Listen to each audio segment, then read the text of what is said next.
graduated from Rowan University in the spring of 2022 with a sports communication and media degree.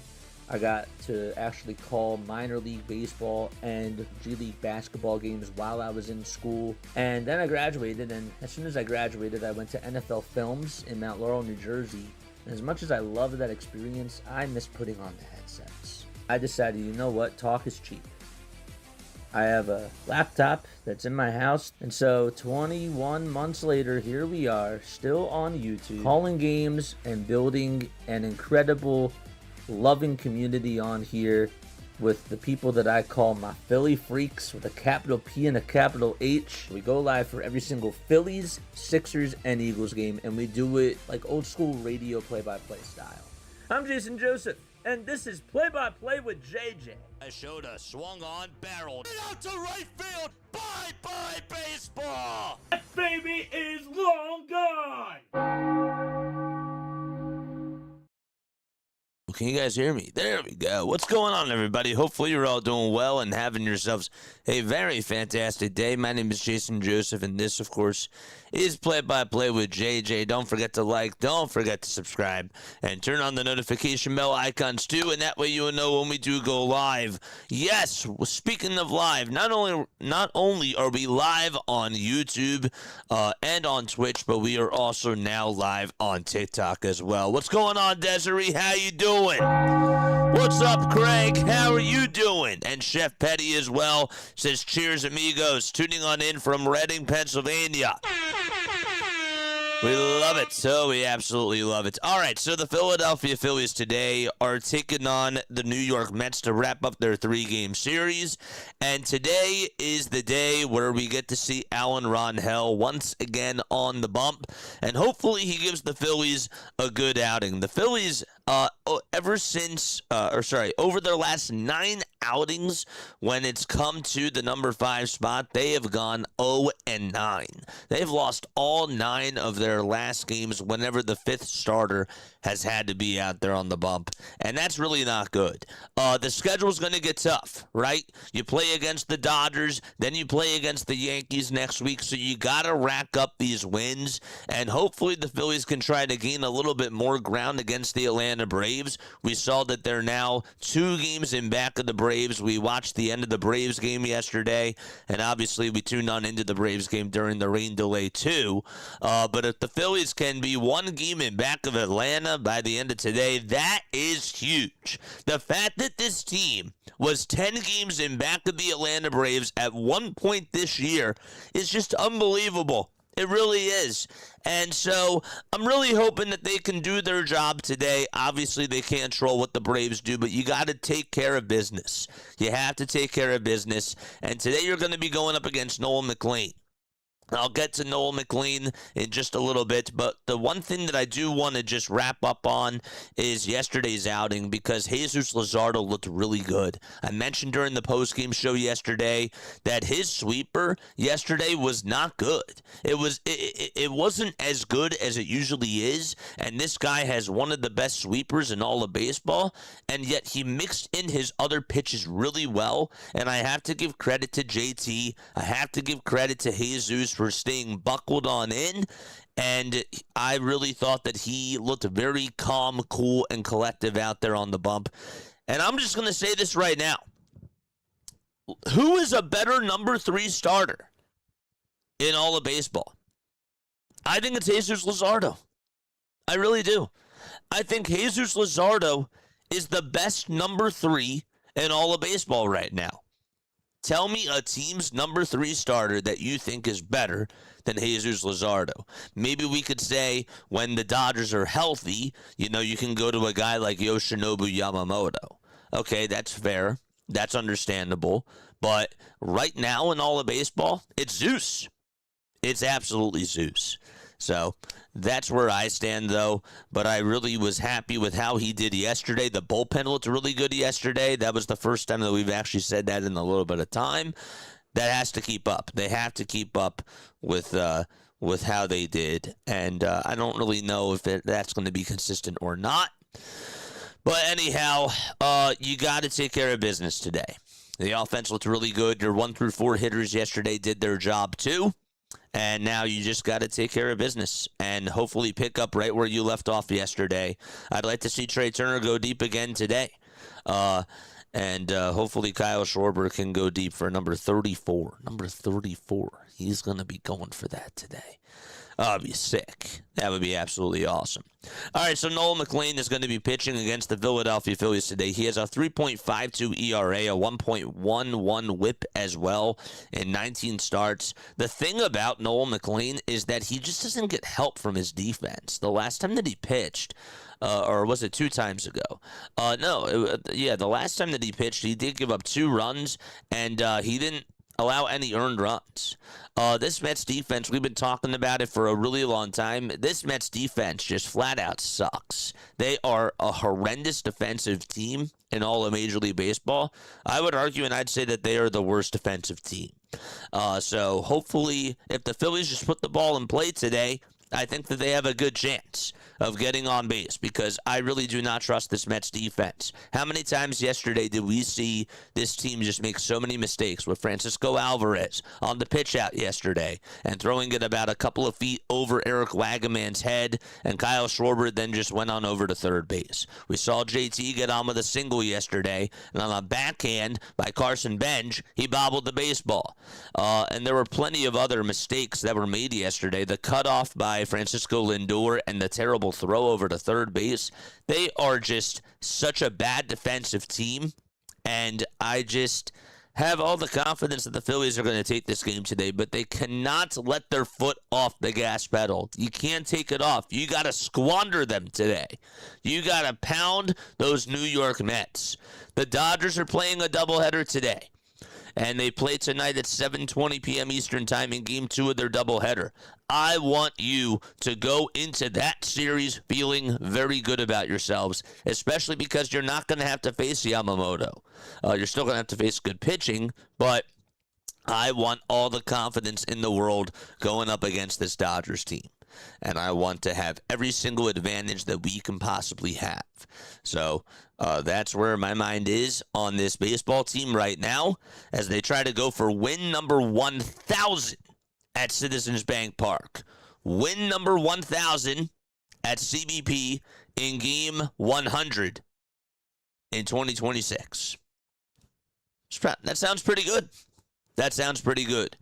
Maybe, just to break him down even further, maybe number 10, JT Realmuto, can get a home run. And by the way, just to add things to it, maybe there'll be one game in back of the Atlanta Braves. 1, 10, 100, 1,000. Let's go! All right, let's say hello to everybody that is here in the chat. What's going on, Craig? How you doing? Sam is here. What's going on? Desiree, how you doing? If you're over on the TikTok side of things, make sure that you guys hit that thumbs up button and hit that subscribe button or that follow button as well. Oh my gosh, I'm so used to saying subscribe because I'm on YouTube mainly, but we're multi-streaming now, which is really cool, and I'm really happy that we decided to stream to more platforms because it's really awesome. Yes, it is. The Cardinal player was at the home run derby. He was so good. Oh, Jordan Walker was great. Jordan Walker was fantastic. And obviously I was there, but we were all rooting for Kyle Schwarber. But Jordan Walker did a great job in the derby. Nothing to take away from him because he really did step up. Yes, what is this problem with Nola? I mean, pitching every time, you know that we have to do something. Yeah, man. Alan Ronhell is going to be pitching today. I have a lot of confidence in Alan compared to Andrew Painter. I just really think that he is going to be the type of guy that's actually going to eat you innings. I'm hopeful that he'll get a long leash today. The last time that he pitched, he did throw 69 pitches. Now, granted, he did allow 3 earned runs and 3 1/3 of an inning, and the walks were a problem. But I'm hoping that he gets help from his defense today. And he's the type of guy that is not really a strikeout type of a pitcher, like a strikeout-heavy type of a pitcher. But if he can put the ball in play and get you a lot of ground ball outs, I think that's good. I think that that's good. 5 innings, 2 earned runs, 3 strikeouts. I'll sign up for that any day. All right, final score predictions. So let me know down below what your final score predictions are for this baseball game. Mine that I'm going to go with is going to be, hold up a second, hold up.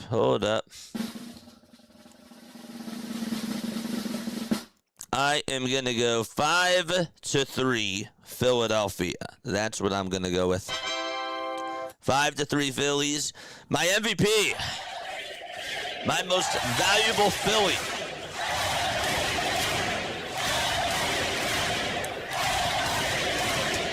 My MVP for today that I'm going to go with, I am going to go with Brandon Marsh as my MVP for today. Yes, indeed, I am. Brandon Marsh is my MVP. I also have Brandon Marsh going deep today. So that's my home run pick for today. So I got Brandon Marsh as my MVP. Brandon Marsh is my home run pick.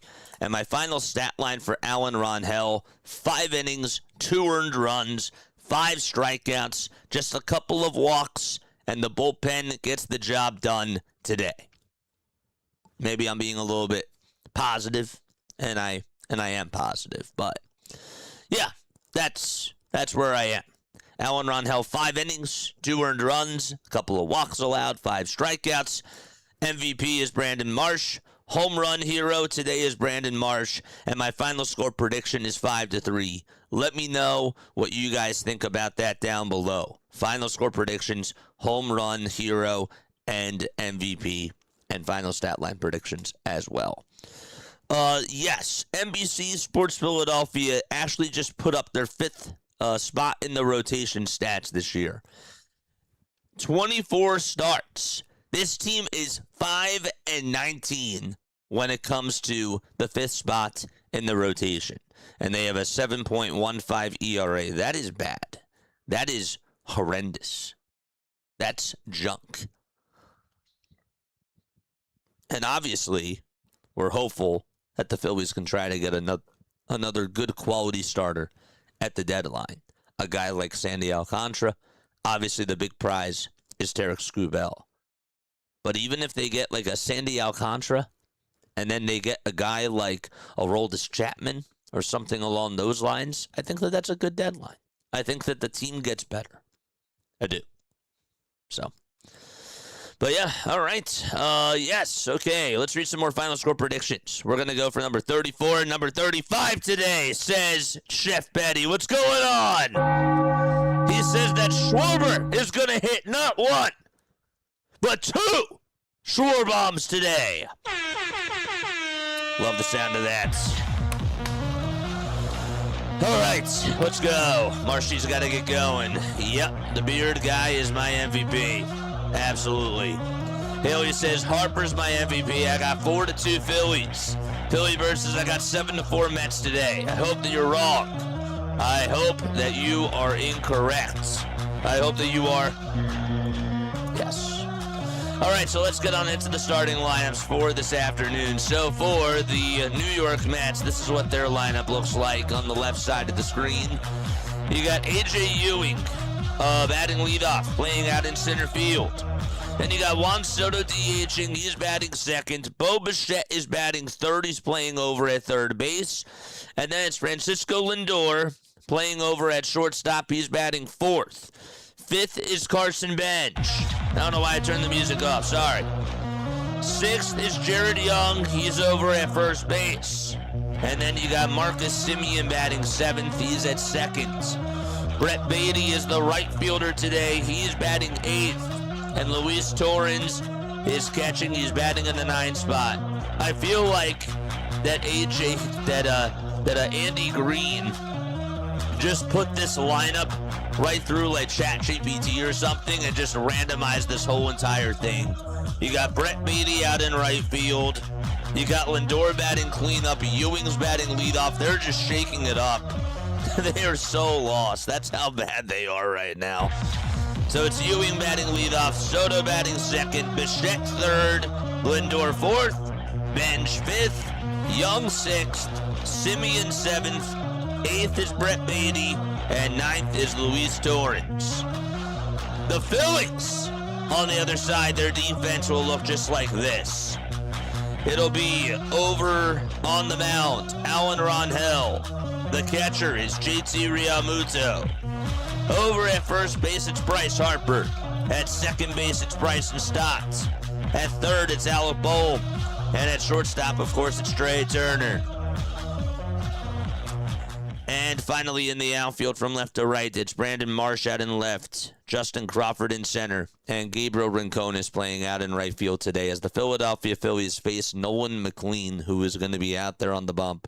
Nolan this year does have a 6-6 record, a 3.52 earned run average, 125 strikeouts, a 1.12 whip to go along with that as well. This is his 20th start of the season, and he has gone 107 1/3 of an inning. He's done pretty good for the New York Mets. He's been their best pitcher. He's been their most consistent pitcher this year. But hopefully the Phillies can take advantage of him. The last time that the Phillies ended up facing Nolan McLean, as we pull that up for you right now, Nolan actually, it was last year, right? It was last year. It was back in September. He went 5 1/3. He allowed 1 earned run, 7 hits, and also walked 3 and struck out 5. All right, it is 81 degrees at Citizens Bank Park. And so Alan Rangel is going to pitch. 5 games, 2 starts, a 0-2 record, a 19.1 innings of work, and a 4.19 ERA to go along with that. And 22 strikeouts, 9 walks surrendered as well. And we should be ready to get things started. The Phillies are in their cream uniforms. Rangel does have a 4-seamer, a changeup, a slider, and a curveball. Mainly goes to the 4-seamer and the changeup. Batters are hitting 200 against the 4-seamer, 290 against the changeup, 100 against the slider. And when he does throw the curveball occasionally, it's at 500. So, all right, more final score predictions. Let me know down below. Yes, sir. Good to see everybody on here. I got 4-2 Phillies. 4-2 Phillies. Nice. We have 2 4-2 predictions. I got 5-3 Phillies, says Doug P. Nice. Very, very good. All right, here we go. So A.J. Ewing is going to be batting leadoff. The Mets are in their blue tops and their gray bottoms. Really don't match. But regardless, we shall be ready to get things started right now. Let's get the 3D up and running. I will change the emotes once again. Alan is going to get ready to get set, and let's take a couple of seconds to catch up over to the 3D side of things. Here's the first pitch from Alan Rangel coming on up. Fell a little bit behind, apologize. Rangel kicks and deals, and the first pitch is taken for a called ball. Looked a little bit outside.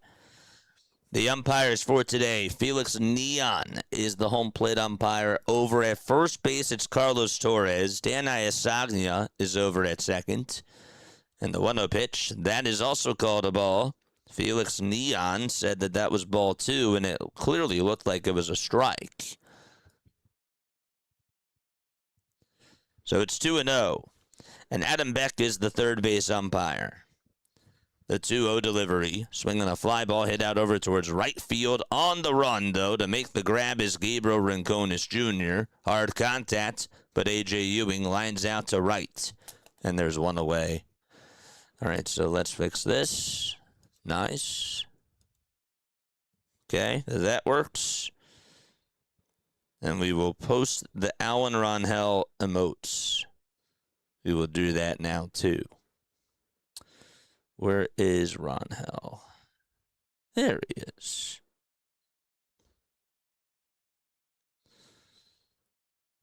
The pitch. That's taken for a strike. All right, so if you refresh the page chat, you should see Alan Rangel emojis. The 0-1 pitch. It's taken for a ball. So it's 1 ball, 1 strike. Let's make sure that the TikTok side of things is working. Desiree says I got 10-6. 10-6 Phillies. Nice. That sounds awesome. 2 balls, 1 strike. I'm hoping that the TikTok side of things does not time out. I'm going to make sure that I'm on it as much as possible. The 2-1 pitch, fly ball hit out over towards shallow right field, and on the run is Rincones, and he will make the grab for out number 2. So 2 flyouts to Gabriel Rincones Jr., and there's 2 away. And again, folks, sorry that I can't sync up the 3D to the actual play-by-play a little bit better. This is the best that I can do. Bo Bichette is up. 251 average, 98 games, 10 home runs, and 51 RBIs as well. Here's the pitch. It's down for a ball. It was a slider. So it's 1 ball, no strikes. Definitely spread the word over on the TikTok side of things. We are also live on YouTube, and we are live on Twitch as well. The 1-0 pitch, and that is outside for ball 2. So 2 up, 2 down so far in the first inning. The Mets are up to bat. It's Bo Bichette who's playing over at third base. He is in the box right now. Rangel gets set, and pitch number 10 of the inning is downstairs for ball 3. Batstastic on YouTube says, I got 7-1 Philadelphia. Nice. Mitch, thank you so much for joining over on the TikTok side of things. 3 balls, no strikes. The 3-0 pitch on the way. That's taken for a called strike down the pike at 92 miles per hour.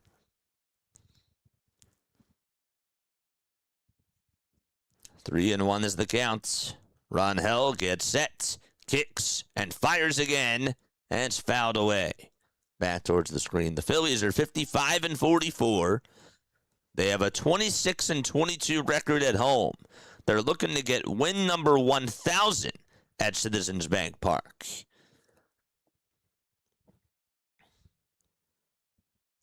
The 3-2 pitch to Bo Bichette. And it's a foul ball. We got 200 people that are looking at us over on the YouTube side of things. 58 likes. Make sure that you guys hit that thumbs up button and subscribe to the channel as well. 3-2 is the count to Bo Bichette. Rangel kicks and fires, and the pitch is fouled off again. Can we just get out Rangel? Well, I want him to stay in. I don't want to get him out. I want this guy to stay in. If he's doing well, of course. 3-2 pitch, another foul ball. All these four-seamers thrown to Bo Bichette.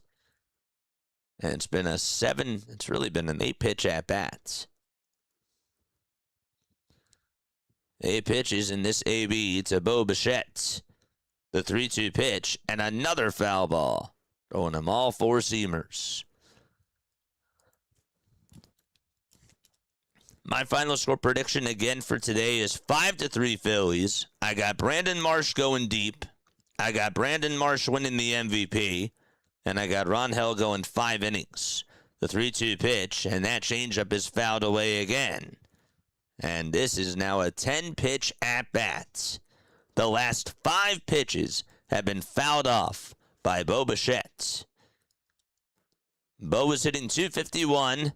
He has 10 long balls and 51 RBIs. Also 48 runs scored. 3 balls, 2 strikes. Rangel kicks and fires, and that's in the dirt for ball 4. Great at-bat by Bo Bichette, and he gets on with a 2-out walk. And that means Francisco Lindor is the next man up to bat. We will be keeping our eyes on the Atlanta Braves game, of course. Braves are 2 games in front of Philadelphia in the National League East. If there is time left after the game, both of these games actually got started at 1:35, but if the Braves game is still going and if they're down after the Phillies are over, we'll switch over to there. The pitch is down in the dirt for a ball, and it almost got away from JT, but thank goodness it didn't get too far away from him to allow Bichette to head on over to second.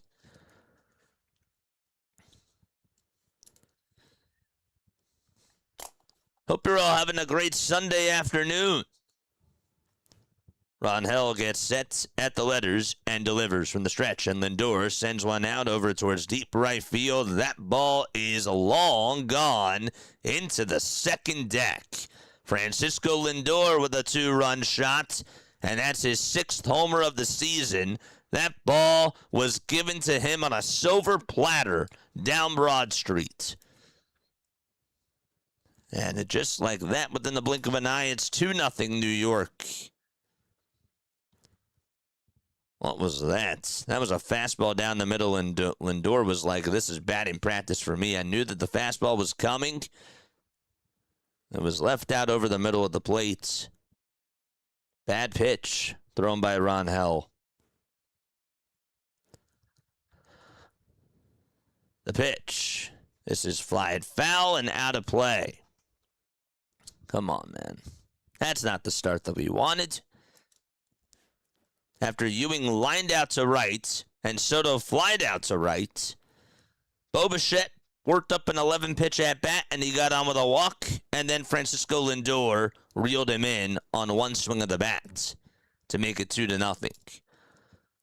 The pitch. This is grounded over towards shortstop, and Bohm bobbles it, and everybody's going to be safe. They were playing him the pole. Bohm was over at the shortstop position, and that... We'll wait to see what the ruling is on that play, but Bohm should have definitely gotten it on into the glove. Bohm went to go pick it up, and it just hit off the top tier of the glove. And that means Jared Young is up next. They'll call it an infield single for now, because they're saying that Benj probably would have beaten it out anyways. And now we have a timeout on the hill. Caleb Cotham and the rest of the infielders will gather around Alan Rangel, and they'll have a conference. The weather out in Philadelphia today, as we take a look at that right now, it's 81 degrees. 81 degrees. Visibility, they say, is 10 miles. The real feel is like it's 93. Wind is blowing northwest at 4 miles per hour. And the humidity is at 50%. Here comes Jared Young to the plate.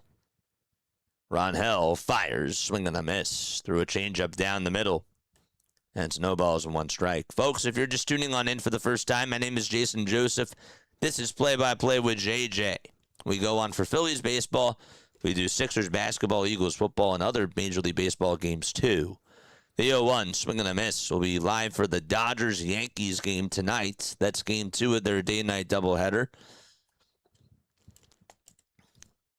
That'll be at 7:20. No balls, 2 strikes to Jared Young, left-handed hitter for the New York Mets. 31 years old. Next pitch, and it hits him. Hits him right on the shoulder. And so the inning continues. After getting the first 2 men out, Alan Rangel walked Bo Bichette, allowed a 2-run home run, also gave up an infield single, and he just hit a batter. So the last 4 men have gotten on base. 2 runners on, 2 outs. Not the start the Phillies wanted, that's for sure. And up next is Marcus Semien. He's the 7th man to bat in this inning.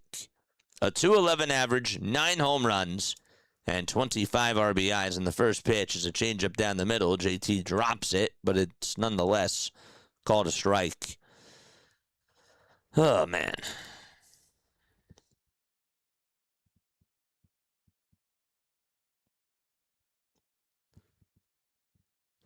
Next pitch. That's in there for strike 2.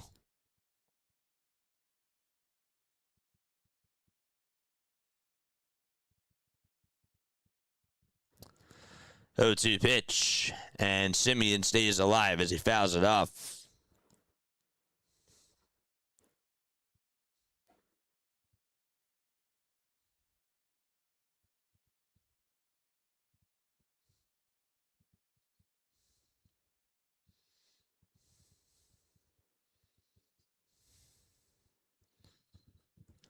The 0-2 pitch, up high and away for a ball. So far, Rangel has thrown 29 pitches. Get him out. Don't dawdle. I don't like this bullpen. The 1-2 pitch. Up high for ball 2. I really think that we see Gage before the end of the season. Only pitcher in our system worth anything. You think that they're going to rush him up, though? Or do you think that they're going to give him as much time as possible for him to develop? The 2-2 pitch. And a called strike 3 on the outside corner. And finally, the Phillies get out of the inning. But a 2-run home run by Francisco Lindor gives the Mets a 2-0 start, and we'll see if the Phillies provide a counterpunch as they go to the bottom of the first. Here is what the Phillies starting lineup looks like for today, folks. All right, so for the Philadelphia Phillies, as we pull it up right now, Trey Turner is batting leadoff. And then you got batting second, Kyle Schwarber. Schwarber's batting second. Batting third is Bryce Harper. Fourth is Brandon Marsh. Fifth is Alec Boehm. Sixth is Bryson Stotts. Seventh is JT Realmuto. And then you got Gabriel Rincones Jr. batting eighth. And last but not least, Justin Crawford is batting in the 9 spots. So again, it's Turner, Schwarber, Harper, Marsh, Boehm, Stotts, JT, Rincones Jr., and Crawford up for the Philadelphia Phillies. And the guy that they're going to be facing today, that is Nolan McLean. Just a little bit of info about Nolan. Well, this year he has gone 19 games. He has a 6-6 record in 19 starts. 107 1/3 of an inning completed under his belt. 125 strikeouts to go along with that. 39 walks. 81 hits allowed, 51 runs, 42 of them have been earned, and a 3.52 ERA along with a 1.12 whip to go along with that as well. Over his last 3 outings, though, he's gone 6 innings in each of those outings, and he's given up 2 earned runs or fewer, and has had a total of 17 strikeouts in those 18 innings. And has also given up 5 hits in each of those outings. Hopefully the Phillies can do their job against Nolan McLean. Trey Turner will lead things off. He's hitting .241. Kyle Schwarber is batting second.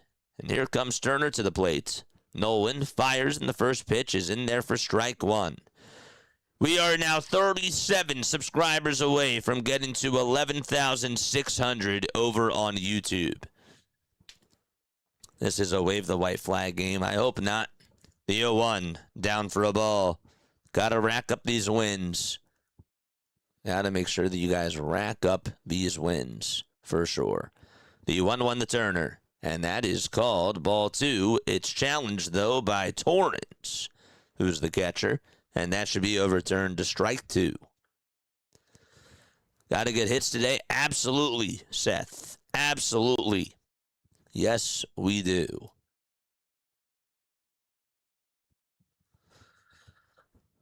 One ball, 2 strikes.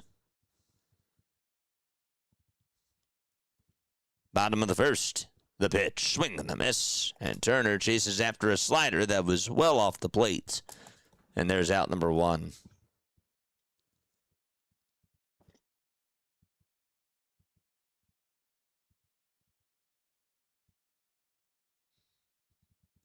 It's weird. How come on my phone it doesn't say that I'm live? It's weird. Here's the pitch. That's up high for a ball.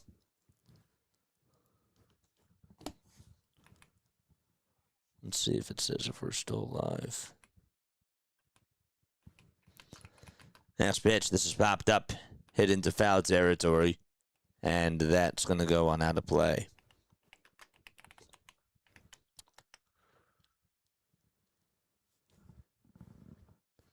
Oh, good. We're still live. Okay, good. Good. The pitch. It's down and inside for ball 2. Yeah, I know I'm live. I know I'm live on YouTube. I'm sorry. I meant to say TikTok. Yes. The 2-1 pitch, and Schwarber sends this one out over towards center field. It's caught, though, by Ewing on a rope for out number 2.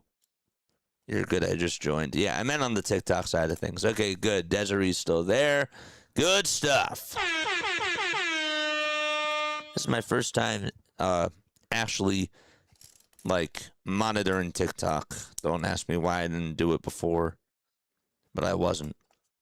Got to get hits today. Yes, we do. Harper's up to bat, 2 away, and the first pitch, he takes a sinker right down the hatch for strike 1. The Mets defense for this afternoon. Noel McLean is on the bump. Catching is Torrens. Alvarez has the day off. The 0-1 to Harper, and he fouls it away. At first base, it's Jared Young. At second base, it's Marcus Semien. The third baseman is Bo Bichette, and the shortstop is Francisco Lindor, who had the 2-run home run in the first inning. The 0-2 to Harper, swing and a miss, and the inning is over. So the Phillies go down in order 1-2-3, and we head to the top of the second inning just to finish off the Mets defense. Out in left field, it's Carson Bench. In center field, it's A.J. Ewing. And in right field, it's Brett Beatty.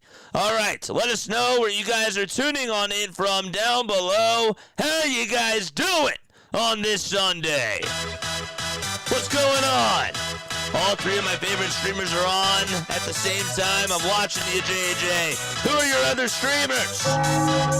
Let me know down below.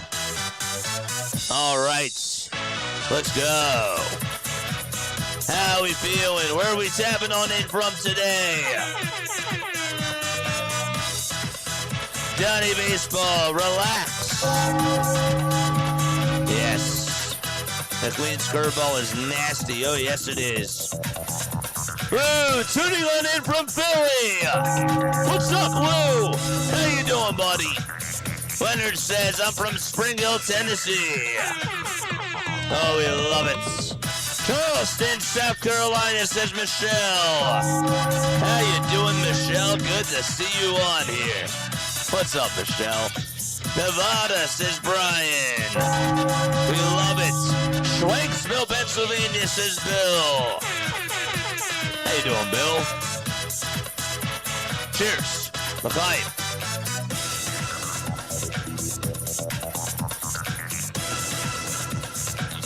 Doug, tuning on in from Dauphin County, Pennsylvania. Let's go. Dauphin County, we love it. Oh, yes, we do. Shout out to my chat. All of you guys are MVPs.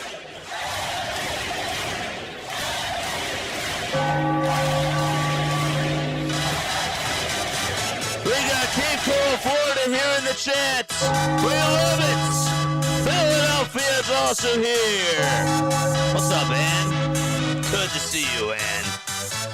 All right, here we go to the top of the second inning.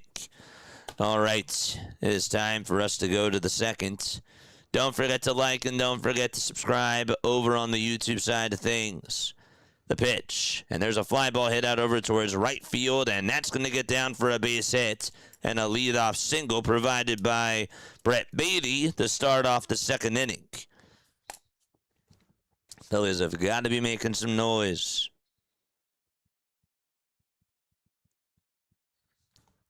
Good. I'm still here. Good. It's weird. On the phone, it doesn't... Ah, wait. Hold up a sec. That's weird. Here's the first pitch that's in there for a strike. All right, we'll keep the phone on. No balls. 1 strike to Luis Torrens. Torrens batting .216. Right-handed hitter. The 0-1 pitch. Ground ball hit over towards the third base line, and that's going to go all the way down the line for a base hit. And like that, Brandon Marsh is going to throw it in. The throw is cut off by Turner, and scoring all the way from first base is Brett Beatty. And so Torrens gets himself an RBI double, and the Phillies have a 3-0 mountain to climb on out of. Just kept that thing fair down the third base line. It was ruled to be a fair ball. And I thought Beatty was going to score all the way from first, and he did. So it's an RBI double for Luis Torrens. And that's RBI number 19 for him. The pitch, swing and a miss.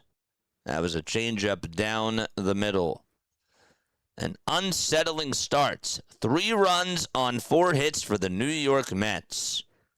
Phillies went down in order 1, 2, 3 in the bottom of the first.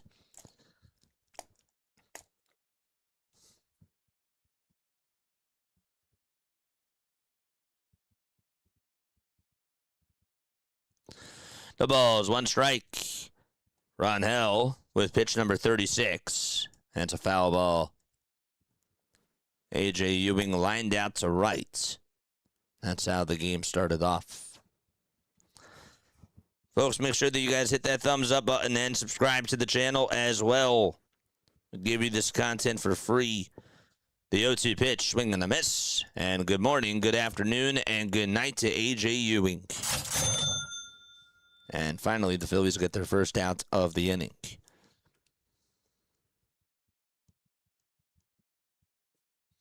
We got 256 people tapping on in. 87 of you have hit the thumbs up button.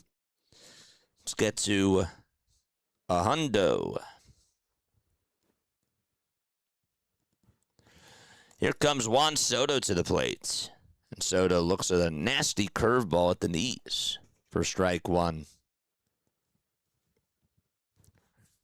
Desiree, where are you from?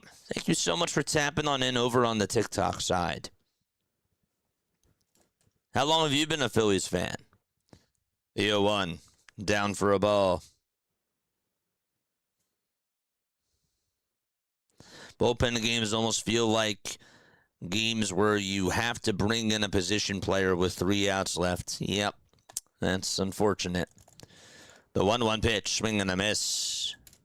Another good changeup thrown by Rangel to Soto. From Northeast Philly, let's go! Northeast Philadelphia, we love it. Folks, make sure that you guys go follow me on all the social media platforms. That's my link tree. It's posted in the YouTube chat and in the Twitch chat as well. Next pitch on the way. That's taken inside for ball 2. What I can actually do is I can just copy and paste this and put it over on the TikTok side. I will do that now. Here it is. There we go. The pitch. That ball is fouled off. We'll do it again. 2 balls, 2 strikes. The Mets got 2 of their 3 runs in the first on a 2-run blast by Francisco Lindor. And then Torrens had himself an RBI double here in the top of the second. The 2-2 pitch. It's low for ball 3. The guy that leads the league in walks, that is Juan Soto. He is up to bat.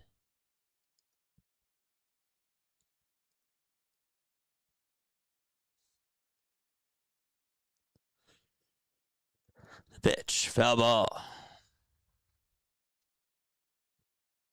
And actually, I stand corrected. He doesn't lead the league in walks. He leads the team in walks. There's a big difference, JJ. The guy that actually leads the league in walks, that's James Wood. He has 80. 3 balls, 2 strikes, the 3-2 pitch. And Soto fouls off another one. They're fouling off pitches, and they're making Alan Rangel work. He already has 45, and we're not even through the second inning. Wood is actually number 1 in walks. Number 2 is Taylor Ward. 3rd is Nick Kurtz. 4th is Mike Trout. The 3-2 pitch. And Juan Soto works up a walk anyways, and he's over at first base. Torrens is still at second, and Soto's at first. Does Don have a water cooler that he can throw in there to get some innings? Maybe. I don't know. Ask him. 44 pitches with 4 outs. Yep, that's not good. That is not good at all. 92 likes. We have over 100 of you on YouTube. 150 of you on YouTube who have not hit the thumbs up button yet. Next pitch. Swing and a miss. That's to Bo Bichette.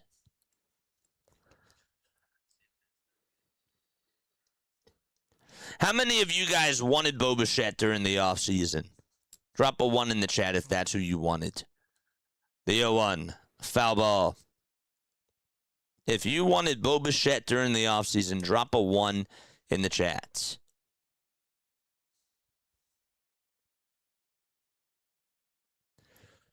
Last pitch was fouled off. No balls, 2 strikes. The 0-2 pitch to Bo. It's down again for a ball. Count is now 1-2. Philly Birds wanted him. Okay. Leonard wanted him. Okay. Jack wanted him. 1 ball, 2 strikes. The 1-2 pitch. And another foul ball. Q and Chew, thank you so much for joining on in. Mark wanted him. Did any of you not want him? I would have liked to have him, but not over Bohm at third base. Okay. The 1-2 pitch. This is going to be flinged out over towards shallow center field, and that's going to get down for another base hit. And that is going to hold the runner at third. I am shocked that Torrens didn't go, but the bases are loaded with 1 out in the top of the second inning. So Torrens stops at third. The ball was blooped out over towards shallow center field. It went over the head of Bryson Stott. And Stott did get over towards that ball. Yeah, he would have been out at the plate looking at the other angle that they just showed us. Regardless, though, Soto's at second, Bichette's at first, and Torrens is over at third. And we got another timeout taken on the hill. Q and Chew, thank you so much for joining on in over on TikTok. Ugh, not a good start. Got a long day for the Phils, says Philly Birds. Yep, we do. Yes, we do.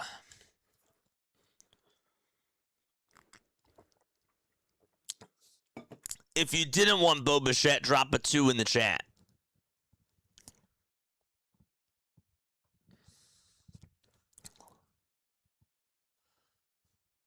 One out, top of the second, with the bases loaded. And Francisco Lindor is the next man up. Orange batting gloves for Lindor. Left-handed hitter. The first pitch is way up high for ball 1.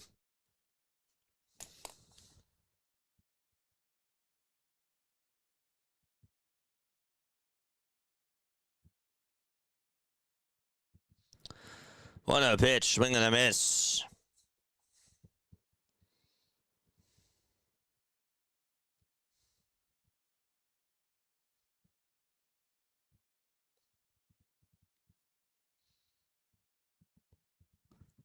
One ball, 1 strike to Lindor.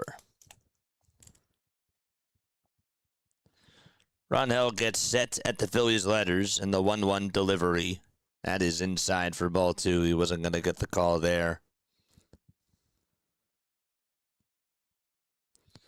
Francisco Lindor is batting .245 against the Phillies with 74 hits and 9 home runs. The 2-1 pitch, line drive, and another base hit out to right field.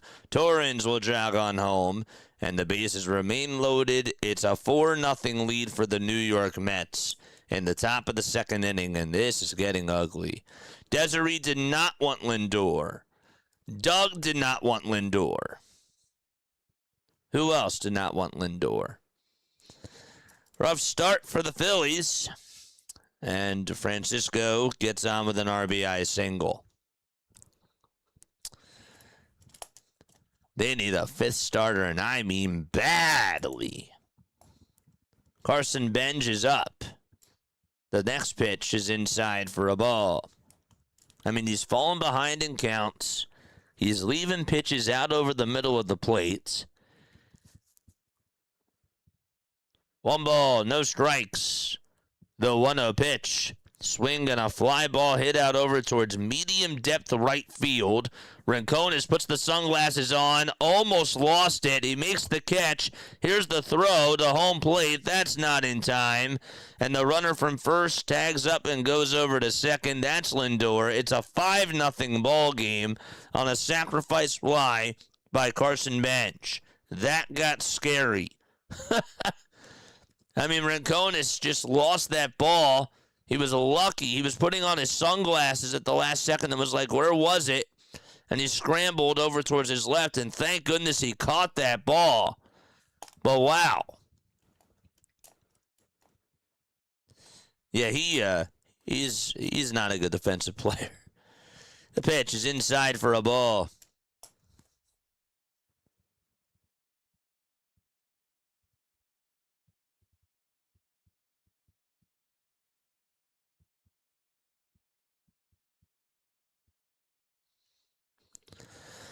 Next pitch, that's taken for a called strike. 1 ball, 1 strike, and 2 outs in the top of the second. The Mets have put up 3 runs in this second inning so far. Lindor's at second, and at third base, it's Bichette. The next pitch, and now it's 2 balls and 1 strike. We got a $2 super chat. Rincones needs to be sent down today, says Jack. Thank you so much.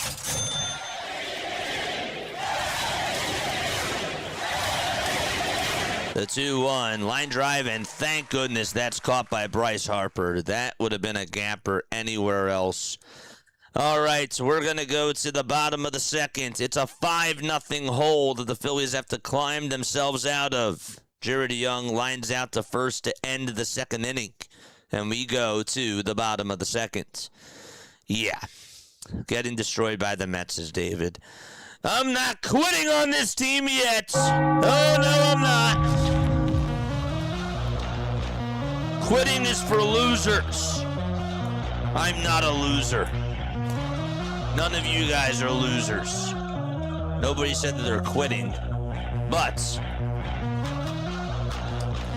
I'm not quitting.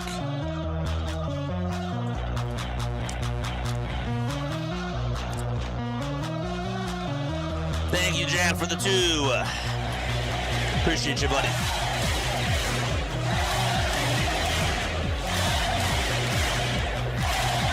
We got 260 people watching, 94 of you hit the thumbs up button. Let's go! Come on! Let's go, baby. Come on, we got to get some runners on right now. We got to get the offense going. Let's go! Let's go, Phillies. Charge! Gotta get to Nolan right now. Marsh will lead it off. It'll be Marsh, Bohm, and Stott due up to bat for the Philadelphia Phillies. Oh, man, hit that thumbs up button and subscribe. Subscribing to the channel is basically a follow button. That's all it is. We haven't gotten one today. Come on, who's going to be our first subscriber today? I will shout you guys out. Absolutely, I will. 5-0 Mets. Bottom of the second. And Marsh will lead things off. Turner struck out in the first. Schwarber lined out to center in the first. And Harper struck out in the first as well. Here's Nolan McLean versus Brandon Marsh. He shows Bundy, takes it back, and the pitch is up high for a ball. Can they take that pitcher out, says Maine? Well, my other question to you is, who in the bullpen do you trust? The 1-0 pitch, foul ball. It's a lose-lose situation, my friend.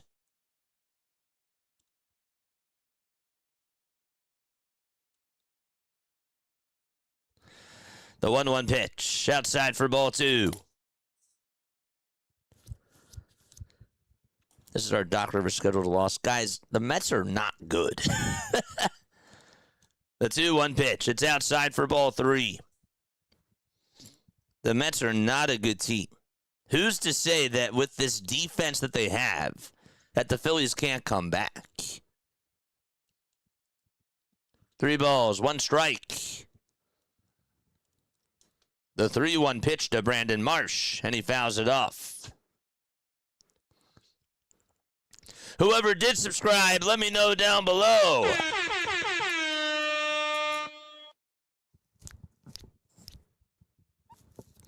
Three balls, two strikes to Brandon Marsh.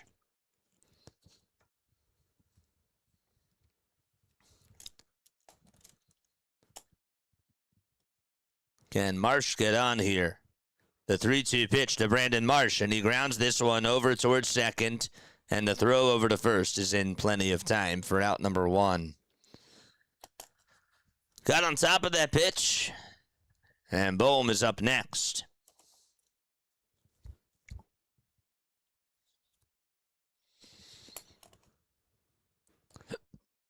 We'll go over other scores around Major League Baseball in a little bit. Don't forget that we have On This Day in Phillies history in the top of the fourth. And we also got trivia in the bottom of the seventh. The pitch. It's outside for a ball to Alec Bohm. The 1-0 pitch to Bohm. And he grounds this one over towards the left side. It's a foul ball, though. Catcher Torrance took his mask off and had to go chase down that baseball. And he just let it roll foul. I actually think he would have had a chance to get Bohm out, to be honest with you.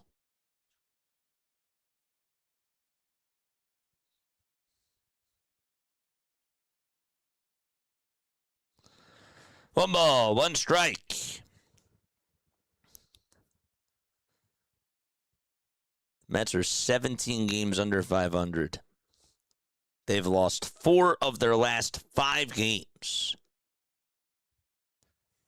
The 1-1 pitch to Bohm, and that's grounded off the shoe of the first baseman, and Bohm's going to dive over to first, and he gets in there safely.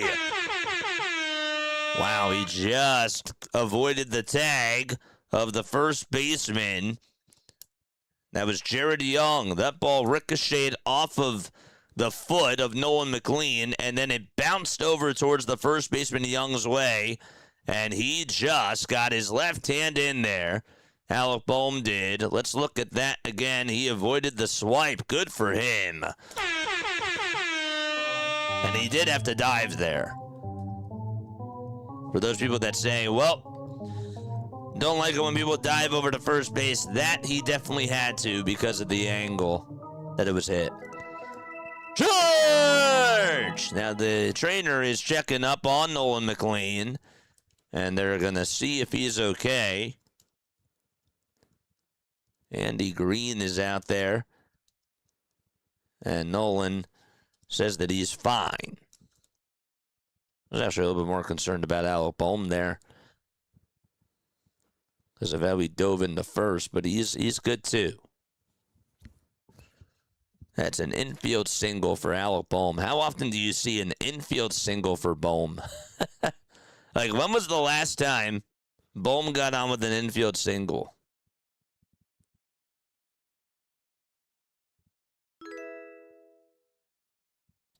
Here comes Stotts, and the first pitch is in there for a strike.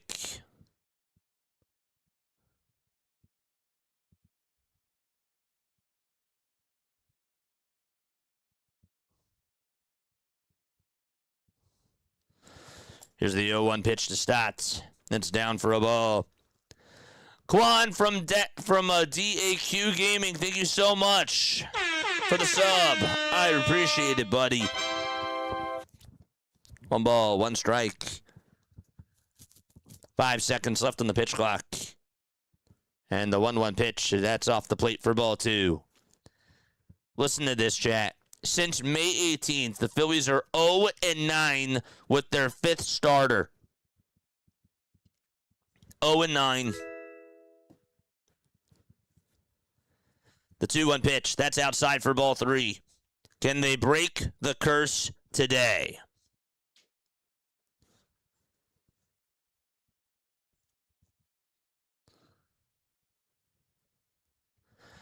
Three balls, 1 strike to Stotts. The 3-1 pitch, up high for ball 4.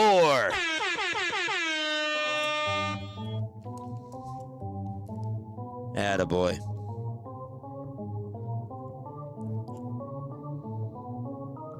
Gotta get runs here. Charge! Georgia. All right, the Phillies have got to get some runs across the plate here, as JT is up to bat with a 1 away. Ranconis waits in the on-deck circle. The pitch to JT. That's called a strike. It reached 99 miles per hour. Dingle Nut Gaming, thank you so much for the follow on Twitch. I appreciate it. No balls, 1 strike. The 0-1 to JT. Swinging a ground ball hit over towards shortstop. The throw to second, there's 1. The throw to first, there's 2, and that's a double play. A golden opportunity squandered by the Philadelphia Phillies. And we go to the top of the 3rd inning. It is a 5-0 lead for the New York Mets. And that is frustrating. Oh my gosh.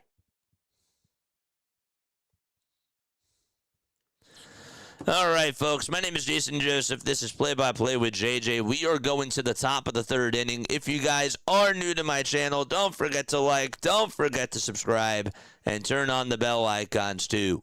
Yes, okay. I'm from South Jersey. If you guys don't know me, just a little bit about myself. I went to school for broadcasting. I've been on YouTube for 3.5 years. I call Phillies games. I also do pregame shows, and I do postgame shows as well for Phillies games. We are going to be also doing the Yankees-Red Sox game tonight at 7:20. Sorry, not Yankees-Red Sox. That was last week. Yankees-Dodgers game tonight. So make sure that you guys are on for that. We do a lot of baseball.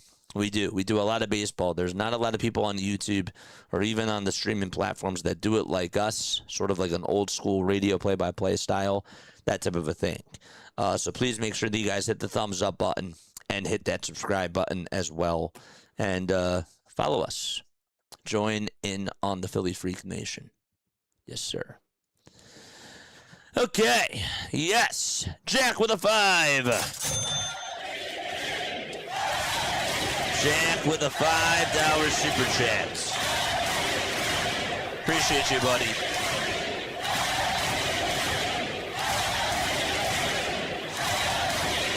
Jack says the only Phillies fielder not in the minus column on defensive runs saved is Derek Hill, who is +6. That's awful. That's awful. That is bad. 5-0 Mets as we go to the top of the 3rd inning. And Alan Rangel, who threw 31 pitches in the first and 30 in the second, is going out there for the 3rd inning with 61 total pitches. Thank you again for the 5, my friend. I appreciate you very, very much. Jack just likes to hear the MVP chants. He does. That's why he keeps donating, because he knows he's the MVP.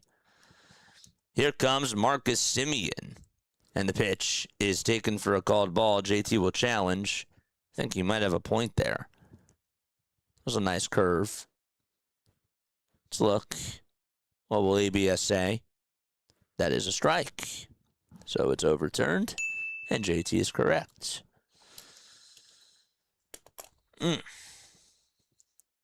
Once again, it's not about how you start. It's about how you finish. I'm not giving up, baby. Nope. The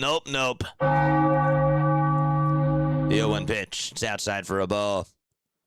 What's up, Rising Rhino? Folks, make sure that you guys go subscribe to Rising Rhino. Rhino covers everything football. There he is. He's right over here. Please go subscribe to his channel. Next pitch, that's taken for a called ball. JT will challenge this one, too. Let's see if he's correct about this. I don't really know. That he's also correct on. So JT is 2 for 2. Okay, and there's 1 and 2. I didn't even press a button. Why did the Windows button show up? I didn't even press anything except my Roadcaster. The 1-2 pitch. Swing and a miss. He struck him out. That is 3 chairs today for Alan Rangel. The guy that didn't bat for the Mets in the 2nd inning, that's Marcus Semien. He just struck out for the 2nd time today. Rangel is the surrender flag. Here comes Brett Beatty to the plate. He's 1-for-1. And Beatty pops up a bunt over towards the third base side and out of play.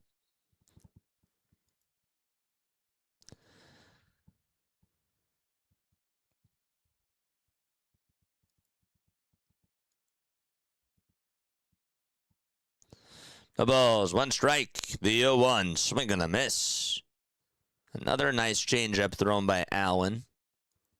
Throw another one. Throw another one.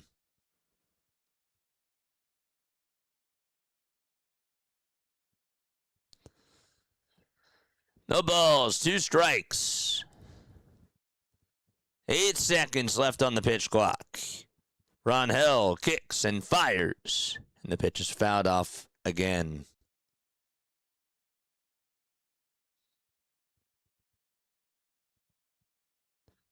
Nice.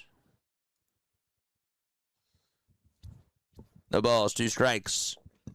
The 0-2. This one's popped up into foul territory. Bohm has plenty of room, and he will make the grab for out number 2. Well, that's nice to see.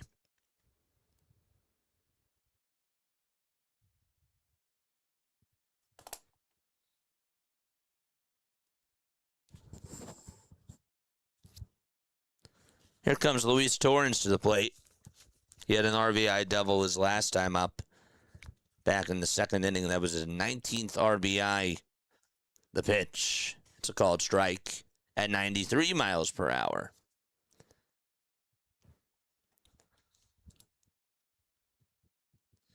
The 0-1 pitch. Another foul ball. Head over towards the right side. If it's not Tarek, name me another 5th starter or another starter that you would like at the deadline. Just give me a name. 0-2 pitch. Fly ball hit out over towards shallow left field. Turner's there, and there's a 1-2-3 inning for Alan Rangel as we go to the bottom of the third. The Phillies just have 1 hit. Gabriel Rincones Jr., Justin Crawford, and Trey Turner are due up to bat for Philadelphia. Okay. Fly out to shortstop. That's how it ends. Name me one other starter that you would like to have on this team. If it's not Tarek Skubal, who else would you like the Phillies to go after if they were to go after a starter? Robbie Ray, says David. Okay. Phillies have no trade bait. If this is your best minor league system, you're in trouble. But, Steven, here's the thing, though. Okay? In sports, people take on, like, bad deals. Bad deals do happen, like, all the time. Look at what just happened. I know it's a different sport, but look at the Paul George trade. Everybody thought that Paul George could not be traded from the 76ers, and guess what? The Boston Celtics were like, we're going to get rid of Jaylen Brown, and we'll do it for Paul George. Everybody thought, including myself, thought that we were going to be locked into Paul George for a really long time. Ben Simmons, we thought that we were going to be stuck with him for a really long time, and we ended up getting James Harden out of him. I will still take James Harden over Ben Simmons any day. So my point is, yes, I know that I'm looking at bad players, but there's sometimes like where people just take bad deals. We got Jesus Luzardo for Starlin Caba and another like low-ranked minor leaguer, and we got Zeus out of it. We got Yohan Duran for Eduardo Tait and also Mick Abel. So anything's possible. We're going to the bottom of the third. 5-0 Mets. Anybody else? Anybody else? I heard Bob from down at the bar is available, says Doug. Here comes Gabriel Rincones, and the first pitch, swing and a miss. No balls, 1 strike. White batting gloves for Gabriel Rincones Jr. in the 0-1 pitch, and he fouls it off. Out of play. Any other starter that you would take? Drop a name down below. Alcantara, Zach Allen, Robbie Ray. Who else? Who else would you take for the Phillies to get? We're not coming up with a trade. We're just looking at ideal candidates. The balls, 2 strikes. The 0-2 pitch, that's outside for a ball. Ranger Suarez. Okay. We gave up O'Hoppe and we got Marsh too. Absolutely we did. Another one. The 1-2 pitch. And that's up high and away for ball 2. Sonny Gray. Sonny Gray I'd be intrigued with. That's a good one. That's a good one. The 2-2 pitch. And it's outside for ball 3.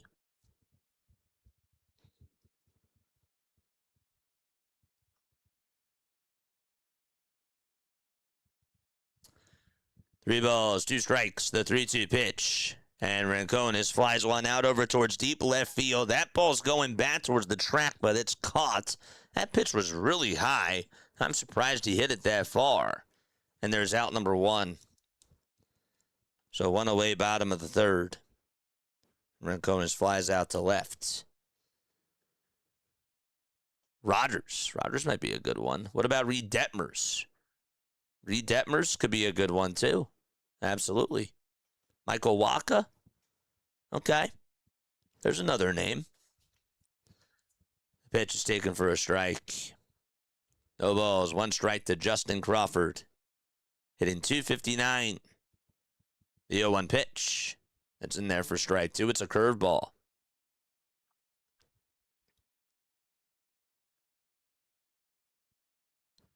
Detmers could be a good one. The 0-2 pitch. It's a foul ball.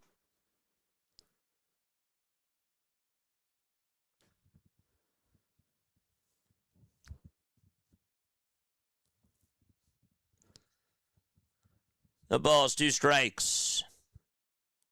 And the 0-2 pitch, swing and a miss. And Crawford is down on strikes. She's a new subscriber here and can't get an answer to a simple question. Well, I'm sorry, man. I got a lot of people commenting in my chat, and I got to call a game. So, you know, you're not the most important person, my friend. And I'm not trying to be rude, but, you know, like I got a couple of things to do. I'm not just ignoring you.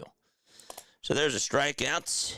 Crawford is down on strikes. I do use MLB.com, by the way. This is from MLB.com. 2 outs. And the pitch to Trey Turner is taken down for a ball. The 1-0 pitch, swing and a miss. Again, there's 1-1. That guy's trying to rage bait me. 2 away, bottom of the 3rd. Nobody on. And the 1-1 pitch to Turner, swing and a miss. We got a $2 super chat from Jack. Appreciate you, buddy.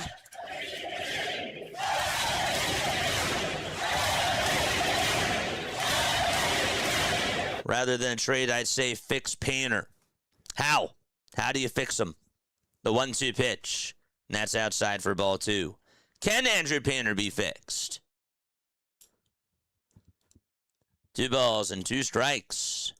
With 2 outs in the bottom of the 3rd. The 2-2 pitch. And Turner swings and misses at the 4-seamer. And there is out number 3. It is time for us to go to the top of the 4th inning. 5-0 Mets. Ewing, Soto, and Bichette are due on up to bat. Okay, it is now time, folks, for On This Day in Phillies history. All right, today is July 19th. Is July 19th today.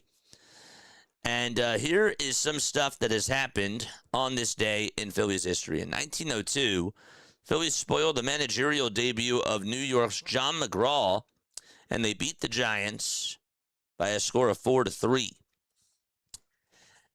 In 1960 on this day, so 66 years ago, Juan Marichal in his major league debut held the Phillies to only 1 hit for what was a 2-0 Giants victory. Juan Marichal made his debut today against the Phillies. Clay Dalrymple's pinch hit single with 2 outs in the 7th was the only hit. That was it. In 1963, on this day, Roy Stevers hit his 300th career home run. It was a 2-run shot in the 9th inning, and that beat Roger Craig and the Mets by a score of 2-1. That was Craig's 14th straight loss. That guy lost 14 straight games. We complain about how the the fifth starter, whenever they're pitching, has lost 9 in a row. Imagine this guy losing 14 in a row. I guess we can sort of relate to that. Yes. So those are some of the things that have happened on this day in Phillies history as we go to the top of the 4th inning. A.J. Ewing will lead things off. It'll be Ewing, Soto, and Bichette who are due on up to the plate. 5 runs on 6 hits for the New York Mets. Phillies just have 1 hit and no runs scored. Sandy's a good one.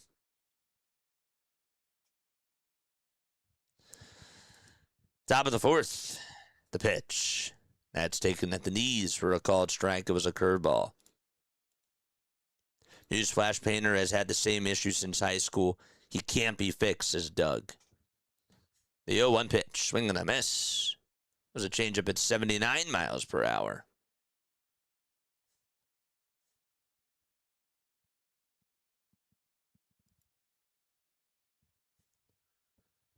The 0-2 pitch, down for a ball. In case you're just tuning on in, the Phillies are down 5-0. 5-0. Lindor hit a 2-run shot in the first. Torrens had an RBI double in the second, along with Lindor, who had an RBI single, and Carson Bench had the sac fly. Next pitch, now it's 1 ball, 2 strikes. Pitch was fouled away. Rangel has 76 pitches. Can he just get through 5? The 1-2 delivery, swing and a miss. And, well, he throws a changeup there and gets A.J. Ewing to go after that. Another strikeout for Alan Rangel. There's 1 away in the 4th. KC won't make the playoffs and probably unwilling to trade Waka, but even if they were open to listening, the Phillies have nothing to offer, says Boot. Pitch to Soto. This is popped up and skied over towards the outfield grass, but stops there, backpedals, and makes the grab for out number 2.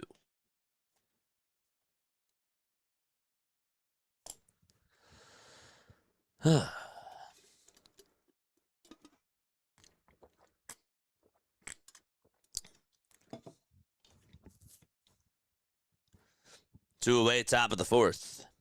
And Bo Bichette is up. And he looks at the curveball at the knees. Bichette will challenge. The curve is looking much better from Alan Rangel. There's a lot more arc to it. Took him a while. But the pitch was a called strike, and ABS confirms it, so Bo Bichette is incorrect. No balls and 1 strike. After the series is over, the Phillies play the Dodgers. The 0-1, and that's a called strike 2. Phillies play the Dodgers tomorrow night on ESPN. That game's at 7 o'clock. On Tuesday, they play the Dodgers at 6:40.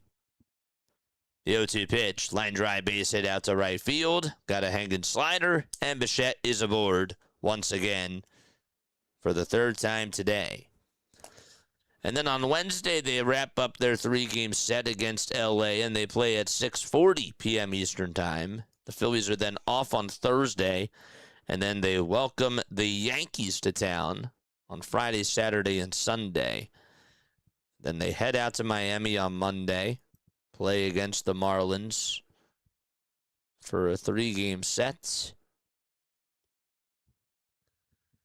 The pitch. It's in there for a strike. And then after that, they're off Thursday, and then they head out to Baltimore, and they play against the Orioles on Friday out at Camden Yards. No balls, 1 strike to Francisco Lindor. He's 2 for 2. The 0-1 pitch off the plate for a ball.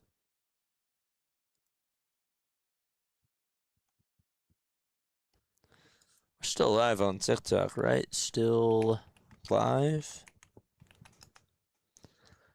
1-1 pitch. Down for ball 2. It's 2 balls and 1 strike. Lindor and Bichette have gone 5 for 5 against Rangel. 4 for 4, really. But they've gotten on base 5 times. 2-1 pitch, popped up, hit out over towards the first base side in foul territory, and that is a foul ball. I thought that Harper had a chance to go after it. The ball was still in play. And Stott was also there, too. And Lindor gets to see another pitch. Come on, man. What is going on?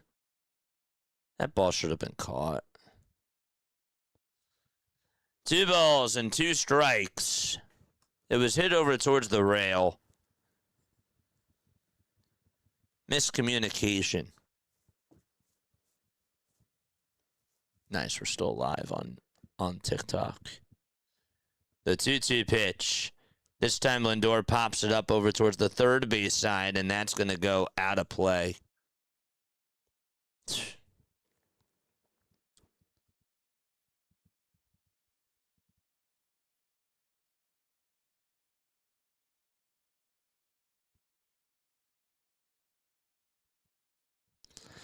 2-2 pitch. It's outside for ball 3.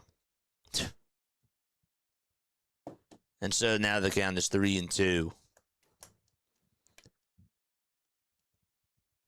I can't believe they didn't catch that. 3-2 pitch. Foul tip. And the at-bat will continue. The Red Sox have a 2-1 lead against the Rays. The Braves are up 4-0 against the Rangers. That's not good. Marlins and Brewers are scoreless. White Sox beat the Blue Jays today 3-0. 3-2 pitch to Lindor, and he smacks it foul, out of play. Pirates and Guardians, they split the doubleheader yesterday.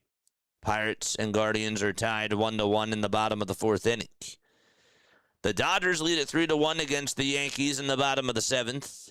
And the Padres are up 2-1 against the Royals in the top of the 2nd, out at Kauffman. Orioles and Astros are scoreless. They're in the bottom of the 2nd. The 3-2 pitch, and that's up high for ball 4. And once again, Lindor gets on for the 3rd time today.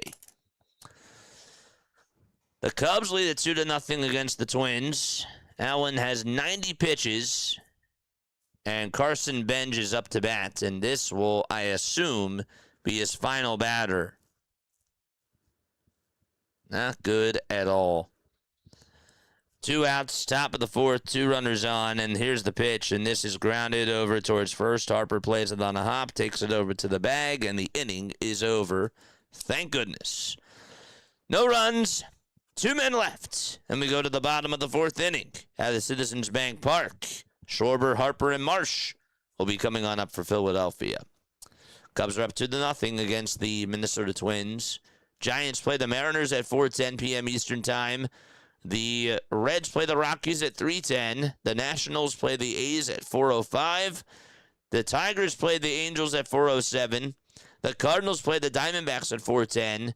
And the Dodgers play the Yankees for Game 2 of their day-night doubleheader at 7:20 p.m. Eastern Time. We'll be live for that tonight. Make sure that you guys are on for that.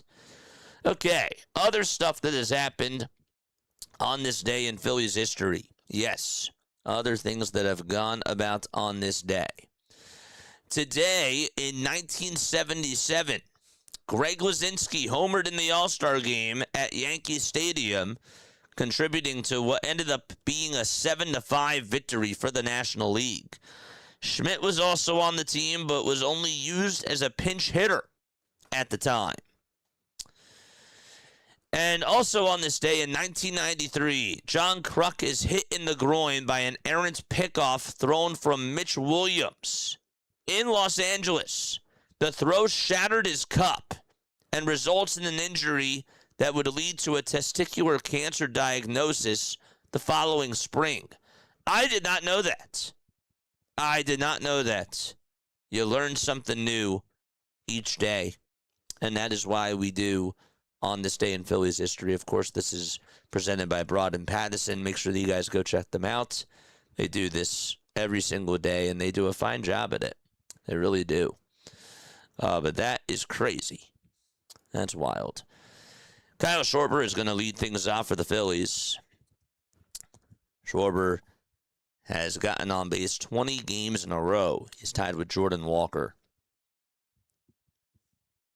Here comes the pitch to Kyle. That's a called strike on the outside edge. 5-0 Mets. Doesn't sound good. First pitch was taken for a strike. The second pitch, and Schwarber looks at that one too for strike 2. 44 pitches for Nolan McLean. No balls, 2 strikes to Kyle Schwarber. Kyle lined out to center his first time up. No balls and 2 strikes. The 0-2 pitch, and it's fouled away.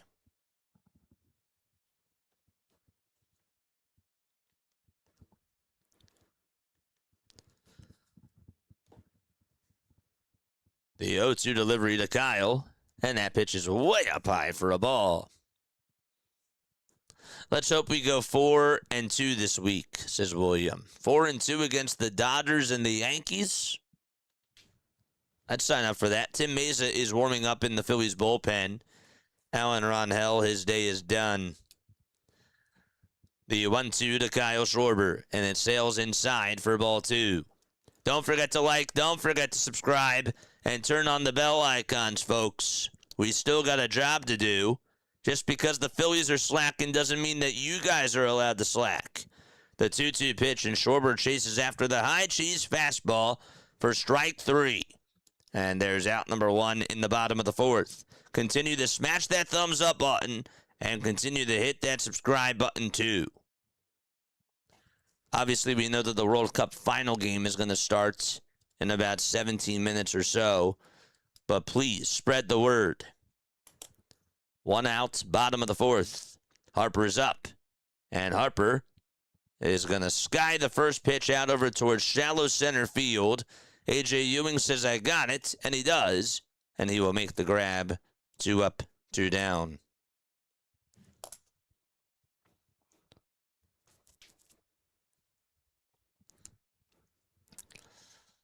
Five nothing Mets. 4-0 Atlanta. I do got that game on in the background. Welcome in, everyone. Please hit that thumbs up button and tap that subscribe button as well, and the bell icon. First pitch to Marsh. It's taken for a strike. Marsh is 0 for 1.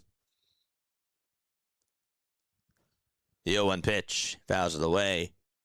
His average sits at 294. He's had a rough July so far. 7 hits and 47 at-bats coming on into today in the month of July. The 0-2 pitch. It's down for a ball. Once again. Like number 122 says, DE, what's up, buddy? Good to see you on here, dude. As always. 1-2 pitch. That's inside for ball 2. McLean thought that he was going to get him. No, he did not.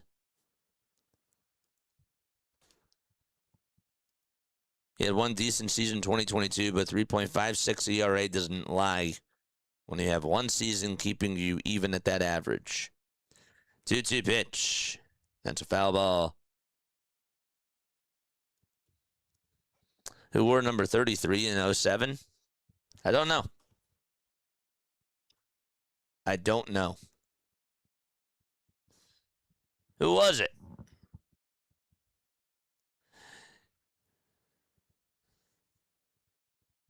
Next pitch, it's outside for ball 3. Aaron Rowand. He wore number 33. I don't remember that. It's cool.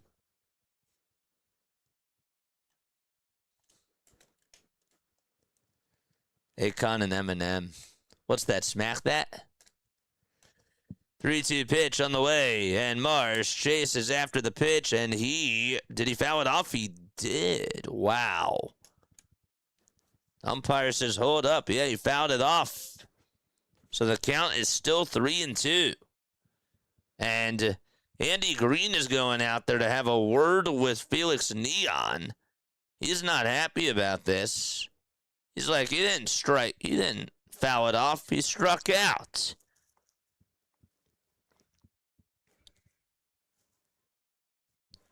He was chirping at Carlos Torres.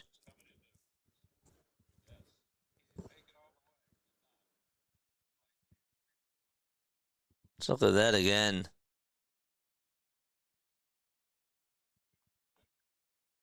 Wow.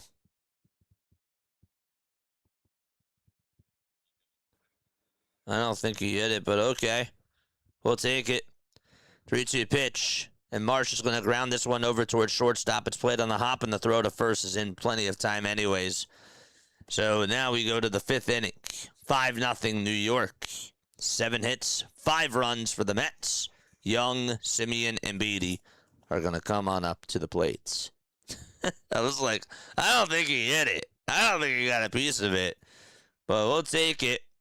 He didn't strike out. He grounded out over to short anyways. Time for us to go to the 5th. Ugh. Ugh. That's the type of reaction that we have so far today.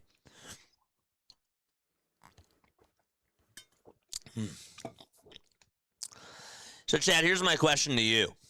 Okay. With the people who had an underwhelming first half on the Phillies, who do you think is going to turn it around in the second half? Who do you think is going to actually turn it around in the second half? Who's going to have a turnaround second half for the Philadelphia Phillies? I think it's JT.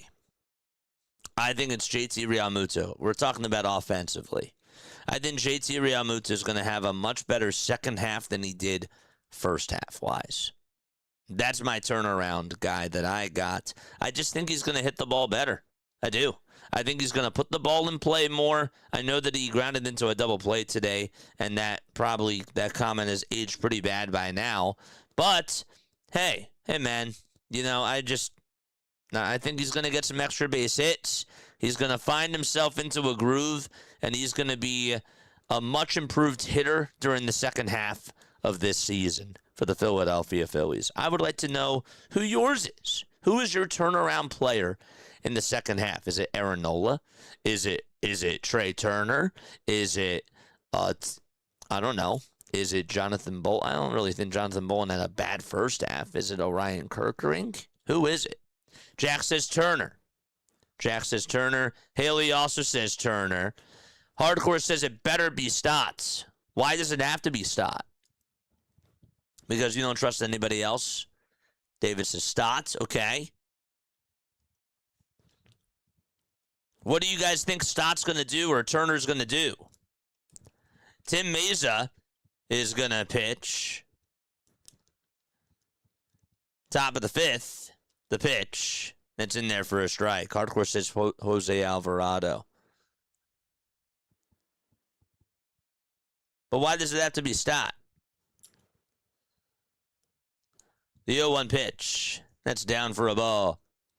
I almost feel like we should have used the good pitchers against the Mets because could have swept them. Even with Sanchez, Wheeler, Nola against the Dodgers, we could still go 1-2.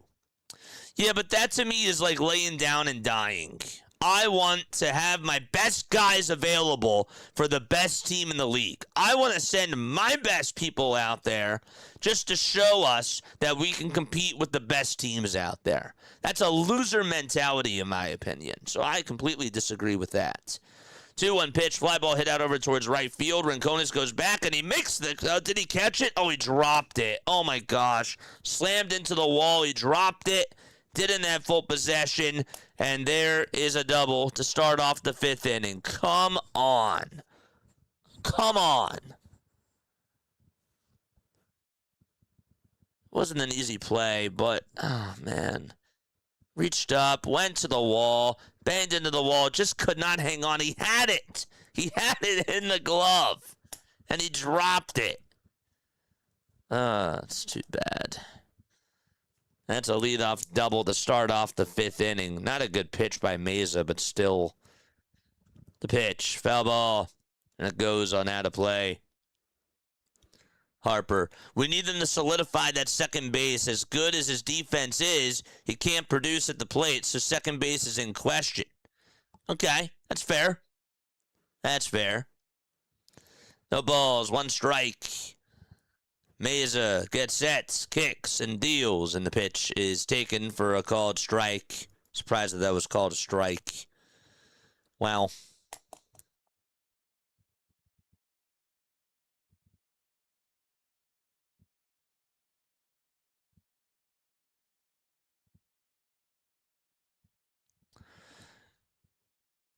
Next pitch. That's up high for a ball.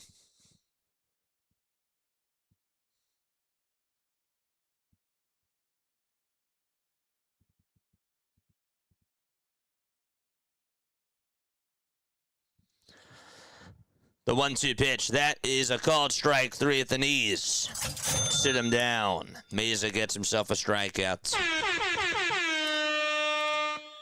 Tim Mesa for the Phillies this season, a 3.59 ERA, 43 strikeouts, a 1.08 whip as well. Gave up 4 earned runs in his last game against the Tigers. 5 runs total, 2 hits. Beatty kicks and deals. The pitch is down for a ball. And so it's 1 ball, no strikes. Crawford. Crawford's your turnaround guy. That's a good one. I like that. Alvey is nothing without the juice. It's bad. 1-0 pitch. That's down and away for ball 2. Hey, y'all, I'm at the ballpark watching this game play out. Rebecca, you got to give us the luck. You got to give us the luck. Tell everybody over there that I said hello and that I said what's up. What's up, Rebecca? Good to see you on here. 2 balls, no strikes. The 2-0 pitch, and that's in there for a strike. By the way, you don't have to answer this on here. You can email it to me, but, like, which concession stand do you work at in the Hall of Fame Club? Just so that way I know, like, next time where to come see you. Dude, thank you. I appreciate you, man. 2-1 pitch, and this is a pickoff attempt, and that's not going to work. Oh, it did. Wow, he was off the bag at third, and the throw was in time to get him. Mesa had the chance to pick off the runner at second, and it was thrown over towards short. Turner went to cover the bag, and the throw was late. It was a really not such a good throw by Mesa. It was a low throw. Turner caught it, and then Bohm, to his credit, was obviously late on the tag, but as soon as the hand came off from the base runner at third, he got him. And so there's out number 2. The 2-1 pitch, and it's up high for ball 3. 3 balls and 1 strike to Brett Beatty. It was a leadoff double by Tyrone Taylor. He had the rundown beat and then just got his hand off the bag. The 3-1 pitch grounded over to first base, and that is going to end the inning. Wow, after all of that, the Phillies get out of the inning. And we go to the bottom of the 5th. Bohm, Stott, and JT are going to come on up to the plate for the Philadelphia Phillies. I can't believe that they just got out of that.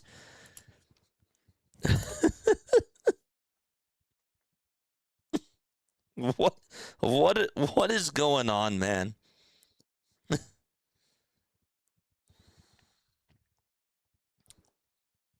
Even when the Phillies fumbled the bag, the Mets find a way to one-up them.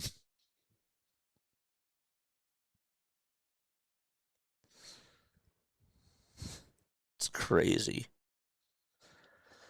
It's absolutely wild. Folks, my name is Jason Joseph. This is Play-by-Play with JJ. Sinbin is here. What's going on, Sinbin? How you doing, buddy? How are you doing? It is very, very good to see you on here, folks. Make sure that you guys go subscribe to Sinbin. Sinbin covers Toronto. He also does the Blue Jays. He does Major League Baseball. He also does the WNBA.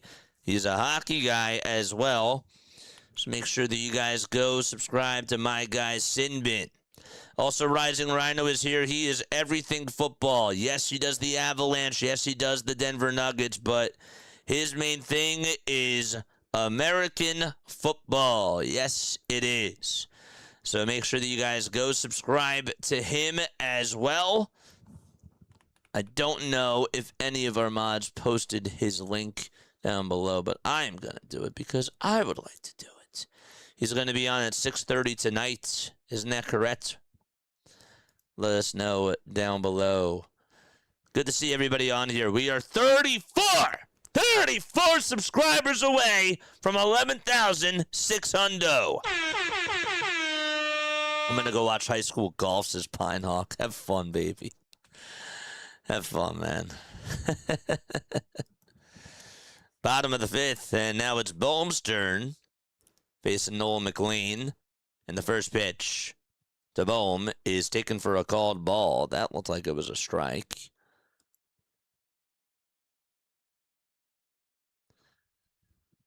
Desiree's still over on TikTok.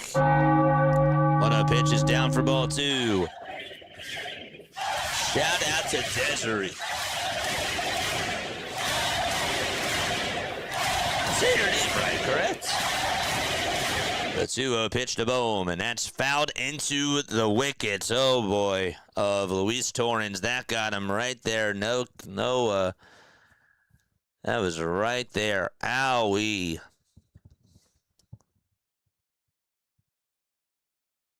Right in the genitals. Ooh. Yeah, I don't need to see a replay of that. CFL later. That is correct. That is correct. 2 balls, 1 strike. By the way, Benj is out in right. Beatty's at first, and Taylor's out in left field now. The 2-1 pitch. That is taken for a called ball. Beatty's over at first. Benj is out in right. Carson Benj. Did he even play today? Yeah, he did. The next pitch. And now it's 3-2. And who's out in left field again? Tyrone Taylor.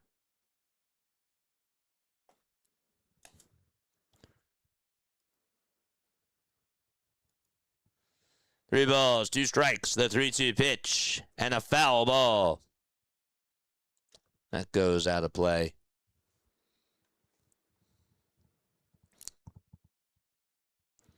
Quality programming, yeah. Nice. 3 balls, 2 strikes, the 3-2 pitch, and Boehm strikes out anyways as he chases after a cutter, swing and a miss. And that's the 6th strikeout for Nolan McLean. Oh, boy. That is the 3rd inning in a row where a Phillies batter has led off an inning with a strikeout. This is where Mattingly needs to start kicking helmets and throwing bats as Pinehawk. The pitch that's in there for a strike was a cutter on the outside edge at 92 miles per hour. Well, the good news is that the Texas Rangers put up 3 runs back against the Braves. The Braves are only up now 4-3 instead of 4-0. So that's good. No balls, 2 strikes. Bottom of the 5th. Please continue to spread that word. McLean kicks and deals. And it's in the dirt for ball 1. Work up his pitch count, please. Please.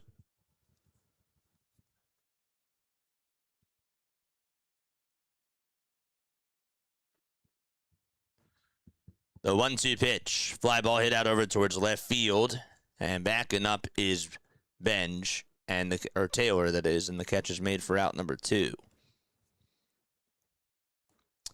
At what point do you treat a Ron Hell game like a bullpen game? Well, unfortunately, you really don't have a bullpen. Like, I mean, my gosh. Like, what do you want? It's a lose-lose situation.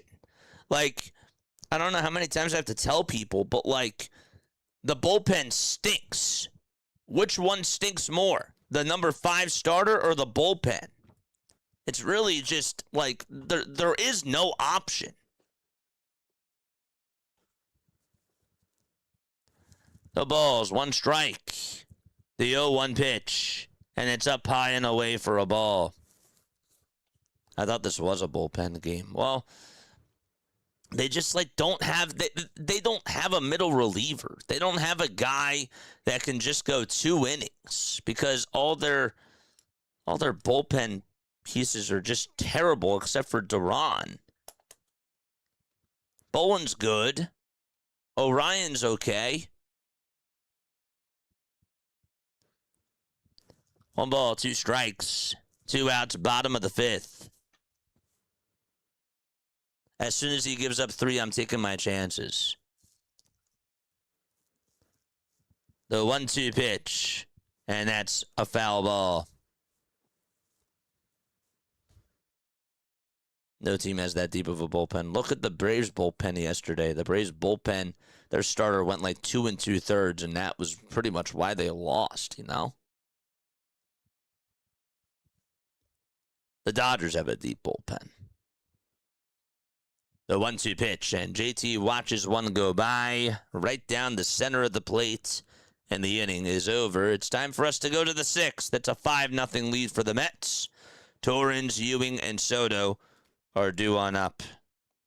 Another 1-2-3 inning for Nolan McLean. He has retired 10 in a row. 10 batters in a row he has retired. Oh, boy.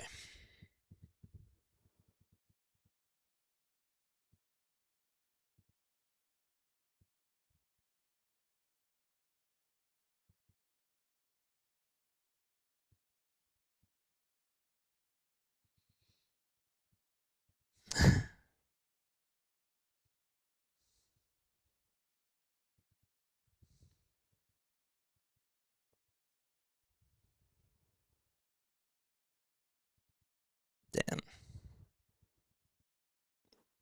Carrot Stubbs is a better option than this clown.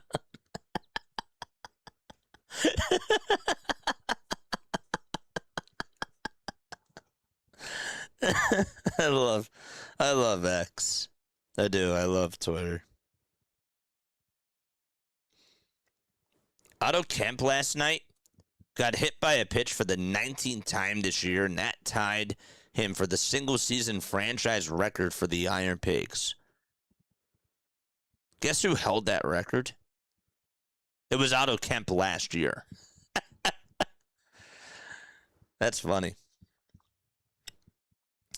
That, I think, is hilarious.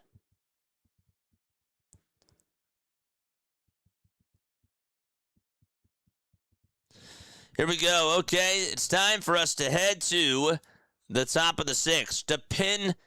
The Pinoy Boy Files. Thank you so much for the sub over on YouTube. I appreciate it. All right, it is time for us to go to the 6th inning. And we're still going on TikTok. This is great. This is awesome. Makes me really happy. 5-0 Mets, top of the 6th. New York put up 2 runs in the first and 3 in the second. That's all the offense today so far.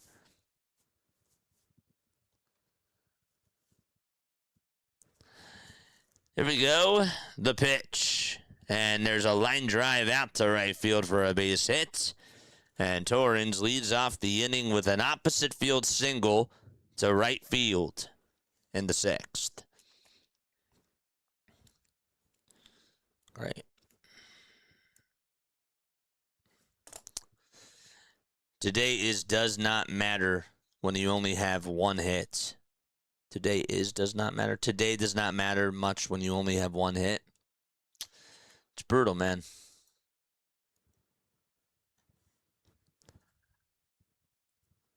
Runner over at first. It's not the end of the world, though. Just remember that. The pitch, it's taken for a called strike. And this will be challenged by A.J. Ewing. I looked a little bit outside. Let's see what ABS will say. And it is. It is outside for ball one.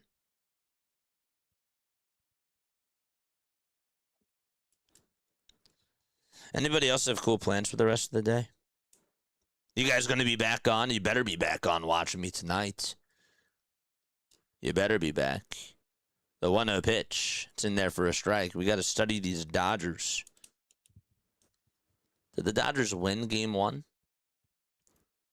The Dodgers are up 8-1. Okay, so they're going to win game one. That game's in the 8th inning. The 1-1 pitch. Swing and a miss. 1 ball, 2 strikes. Hopefully the Rangers can still help us out. Be nice for us to just be 2 games in back of the Braves at this point, if we can't come back. The 1-2, up high for ball 2. Tim Meza, 18 pitches so far, came on in relief for Alan Rangel. He has a 3.59 ERA and 43 strikeouts on the season. The 2-2 pitch, and that ball is twisted and fouled off towards the left side. 34 years old, Tim Meza is. Mentioned that he gave up 4 earned runs in his last game against the Tigers on Friday the 10th. We will be there, JJ. Let's go! The 2-2 pitch. It's off the plate for ball 3. I said during the preseason the Phillies would be lucky to even make the playoffs. We did nothing to make this team better, says Doug. Well, Don Mattingly is better than Rob Thompson, so I disagree with that. 3-2 pitch. And there's a grounder hit over to third. Bohm backhands it, and he's just going to have to eat it up as everybody's going to be safe. Wouldn't have had a play. He made the right decision to just hang on to that ball, and A.J. Ewing gets an infield single. Brandon Marsh also did get better, too. So, I mean, Brandon Marsh was not an all-star last year, so I disagree with that. I know that the bullpen did get worse, but the team was 10 games under 500 under Rob Thompson, and now they're 11 games over 500 with Don.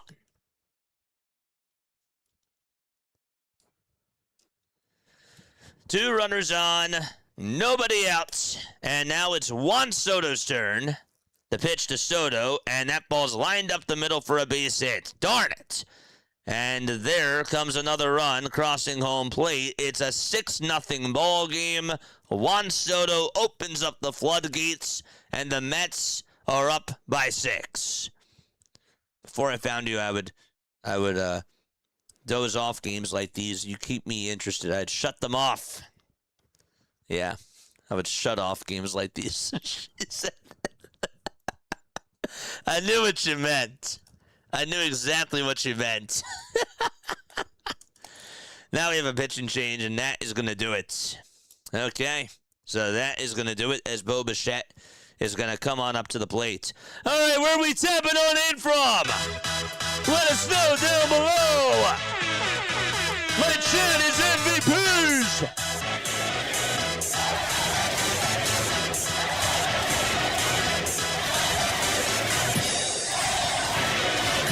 Let's go, baby. All right. Where are we tuning on in from today, chat? I love you guys so much. We're still keeping our eyes on this Rangers game, by the way. The job's not done. If the Rangers do win, that's still a win in my books. Because then they beat the Braves. We got Palm Harbor, Florida. What's going on? I'm saying bringing people in to help Don, or to help. Don wasn't brought here to manage. Well, maybe he was. Maybe the Phillies had a feeling that Rob, just in case he was doing a bad job, they were going to give it to Don anyways. So you don't know. Hobart, Tasmania. But it's always good to see you on here, Doug. Pottsville, Pennsylvania. What day is it in Tasmania? We got Gun from Ohio. What's up, Gun? Good to see you on here. Absolutely. Shout out to the chat.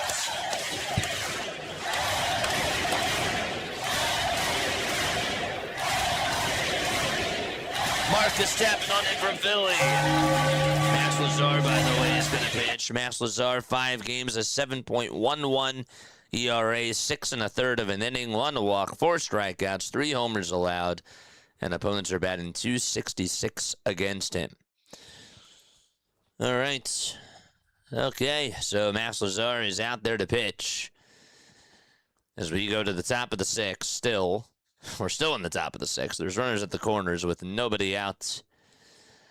And here's the first pitch. And this is grounded over towards first. Harper has it, makes the throw over to second. And the throw back over to first is not in time. What the heck just happened? Did he get the outs over at first? Did Harper tag the runner over at first? He did. So the runner from third stayed right where he was. The ball was hit over to Harper's way. And the throw back over to first was not in time. So the runner was out by force at second base. I forgot. So Harper threw it right over to Turner's way. Turner tagged second base to get the runner out by force. And so there's still runners over at the corners with the one away. That goes down as a 3-6 fielder's choice. And the pitch fouled off. I was like, wait. How is he out? And then I realized he was out by force at second base. So 1 out, no balls, 1 strike. Bo does get on, and it's Lindor's turn.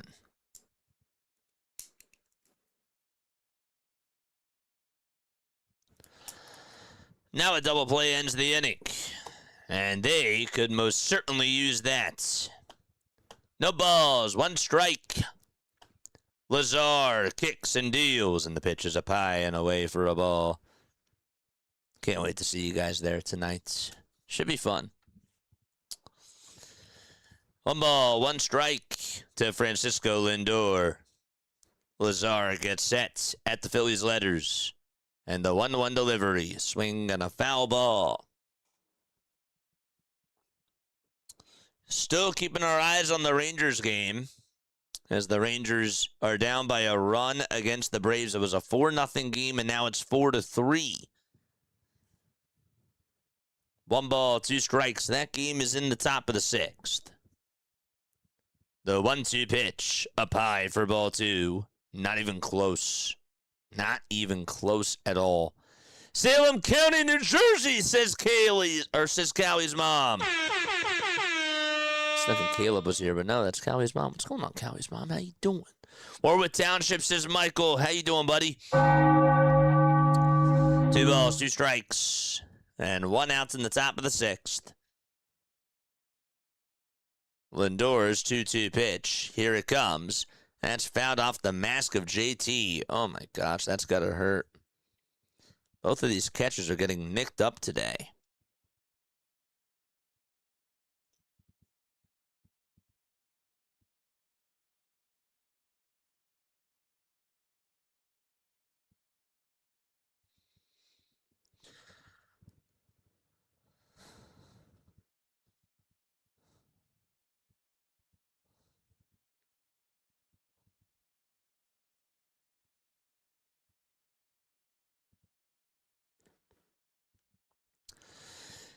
Two balls, 2 strikes. Corey Seidman said this.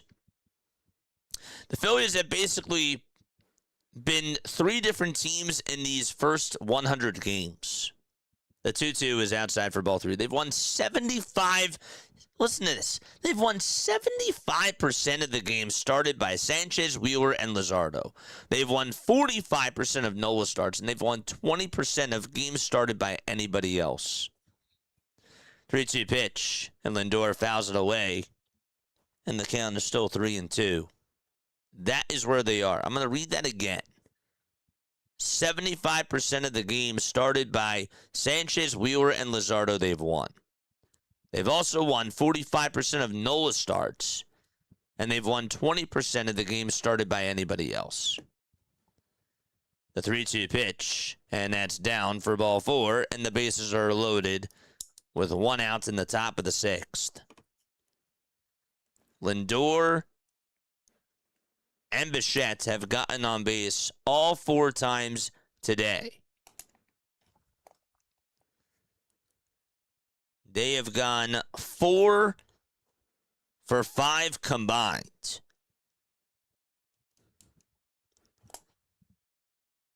And Carson Benj is up, and he stares at strike one. That's a splitter over towards the upper tier of the zone.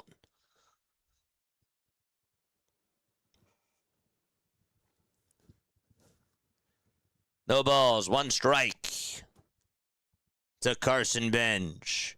The 0-1, and that pitch is high for a ball. 11 hits to 1. Are they still doing the Field of Dreams game? Yep, it's on the 9th. It's on the 9th of August. The day before my birthday. They did it just for me. The 1-1 pitch, and that's a called strike 2.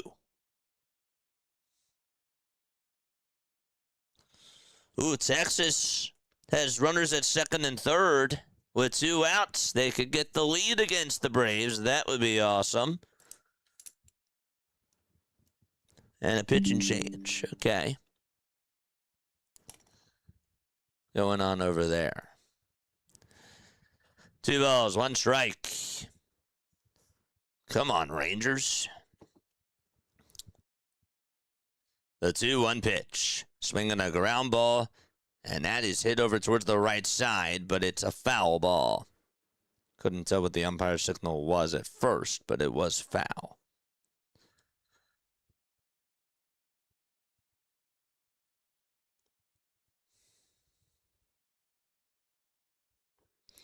I'm going to update the emotes right now, and I'm going to put a Texas Rangers emoji in our chat because they are playing the Braves.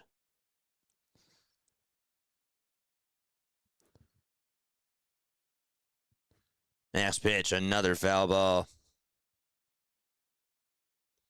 I just have to change Rangel to Rangers. That's funny. So if you update your screen, you should see a Texas Rangers emoji. If you update the stream. The 2-2 pitch, swing and a miss. He struck him out. And there's out number 2. Awesome stuff. They got him the strikeout. And Jared Young is up next.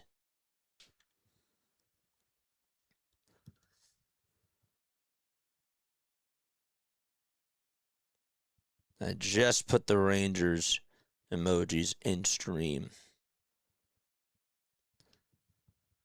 The pitch. That's in there for a called strike. No balls, 1 strike to Tyrone Taylor. Still bases loaded, and still 2 outs in the top of the 6th. Here's the 0-1, and it's up high for a ball.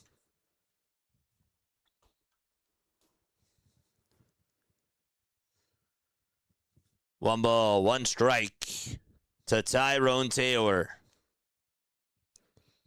5 seconds left on the pitch clock, and the 1-1 is way inside and high for ball 2.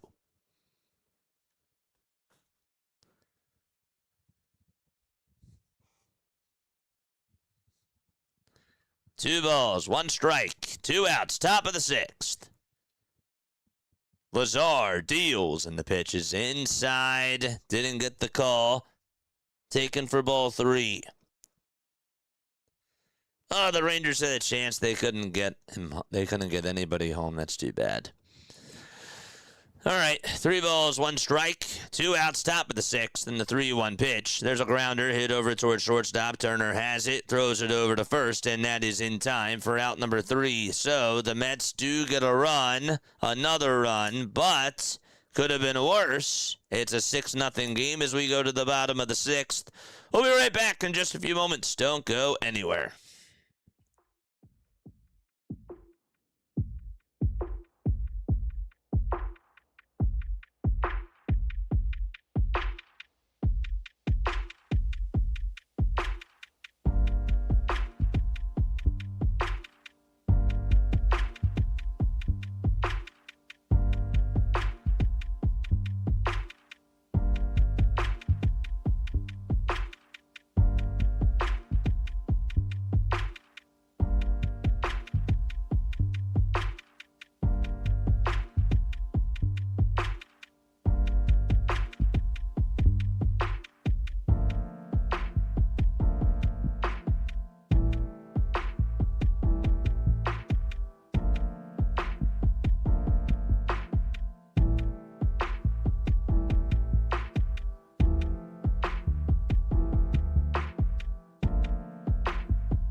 All right, Gabriel Rinconis will lead things off for the Phillies in the bottom of the sixth. And the first pitch is in there at 95 miles per hour at the knees for a called strike.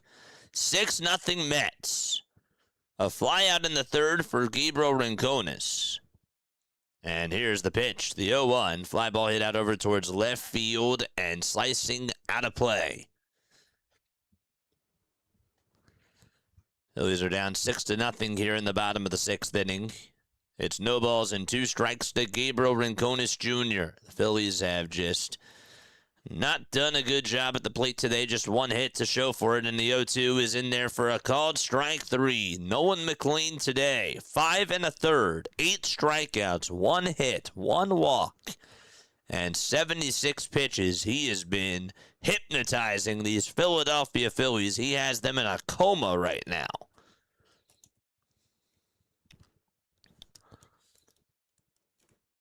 Phillies just cannot wake up. Crawford's pitch, and he grounds this one foul towards the third base side. That is now 11 straight batters retired in a row by Nolan McLean.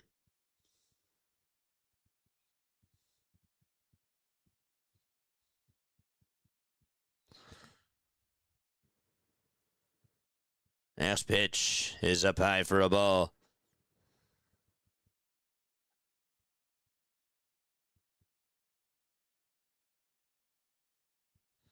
The 1-1 pitch. Another foul ball over towards the first base side.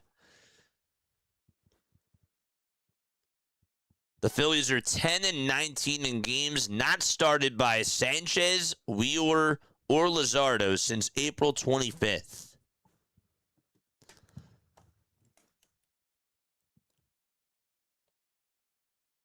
One ball, 2 strikes to Justin Crawford, who was 0 for 1.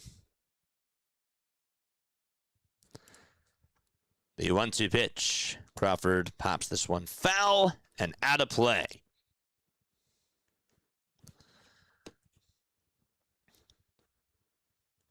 Here's the 1-2 delivery. Swing and a miss, and that's the 9th strikeout for Nolan McLean today. Another one in the books against the Philadelphia Phillies. They just cannot snap out of this. 2 up and 2 down in the bottom of the sixth.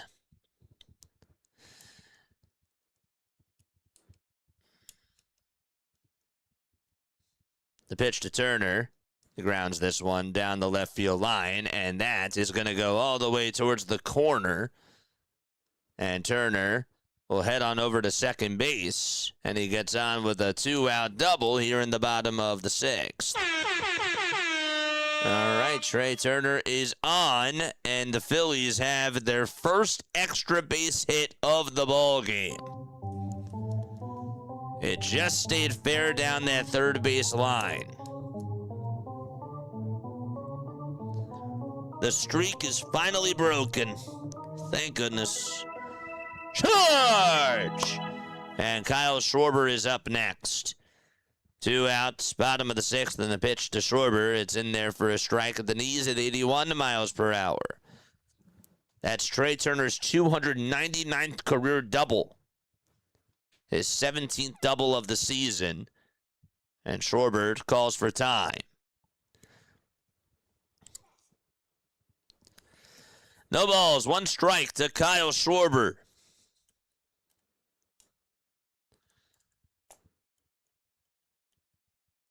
The 0-1 pitch. That's outside for a ball. I got a hot take, chat.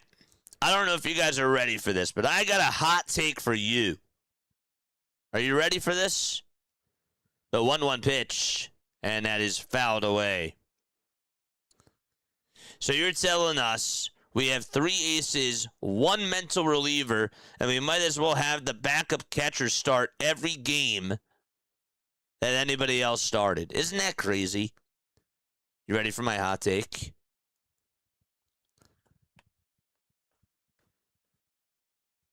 One ball, 2 strikes. The 1-2 pitch to Schwarber, and it's just a bit outside for ball 2. My hot take is that Zach Wheeler is going to win the Cy Young. He's going to have a great second half, and he's going to win the Cy Young. That's my hot take of the day. The 2-2 pitch, that's way up high for ball 3. That also means that Miz is going to have not as good of a first half. And I know. He's not going to have as good of a second half, and I know. But Zach Wheeler, I think, is out for blood. I do. I think he's out for blood. That's my hot take for the Philadelphia Phillies. I think Wheeler is going to win the Cy Young, and he's going to get his first one ever. Yep, that's my hot take. 3 balls, 2 strikes. 2 outs, bottom of the 6th. The 3-2 pitch, it's outside for ball 4. Let's go! Appreciate you, man. I'm not a Phillies fan yet. Will recommend you to all my MLB friends. Dude, I appreciate you. I love you, buddy. Thank you so much for being on here. George! We'll be back on tonight. Okay, let's go. I'm still here, but I turned on the World Cup. All right, here is Bryce Harper. One swing of the bat could cut the deficit in half. First pitch to Bryce. Swing and a miss. It was a curveball. It was a curveball, and it was down. No balls. 1 strike to Bryce Harper. Here is the 0-1 to Bryce. And that is high. It's going to be challenged by Harper. It was a called strike. He says, no, no, no. And it looked like it was certainly high. Felix Neon has had a bad day behind the plate. And Harper is correct. Phillies still have 2 ABS challenges left. That was 2 inches above the zone.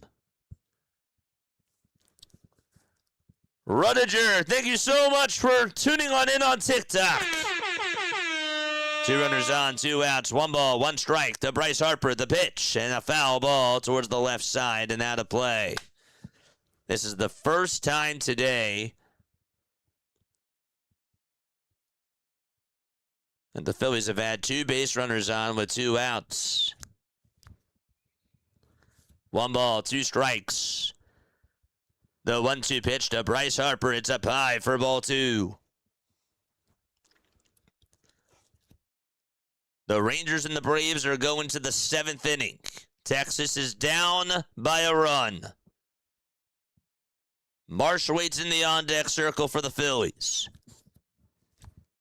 2 balls, 2 strikes. A big pitch to Harper. The 2-2 pitch on the way, and a called strike 3 on the upper tier of the zone at 97 miles per hour. And that silences the Philadelphia crowd. And we go to the 7th inning. It's still a 6-0 ball game.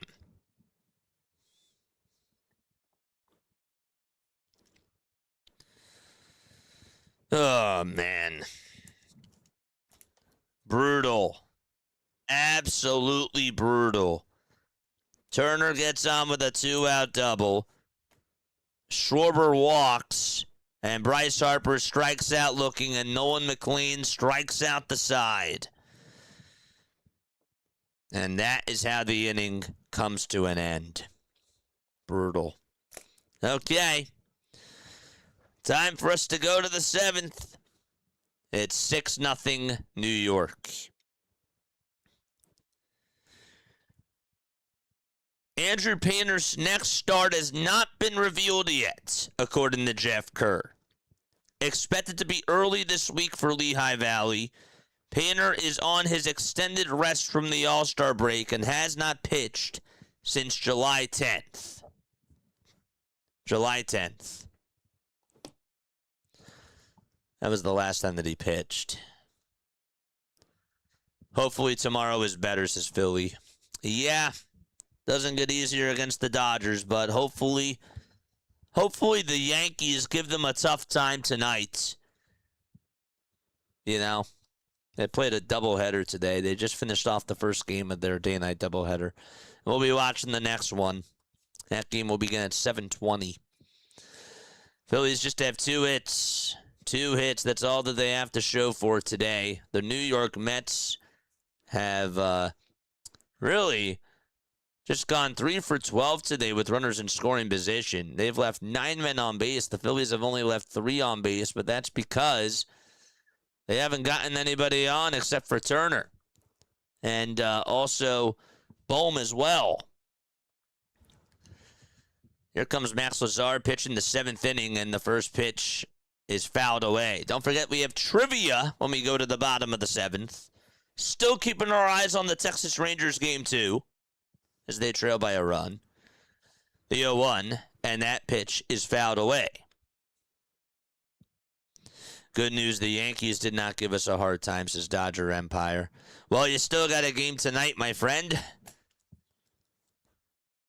The 0-2 pitch, and a foul ball.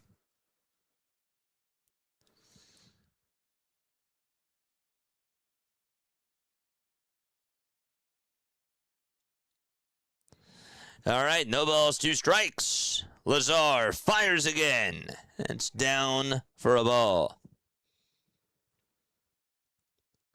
What are we doing? I don't know, man.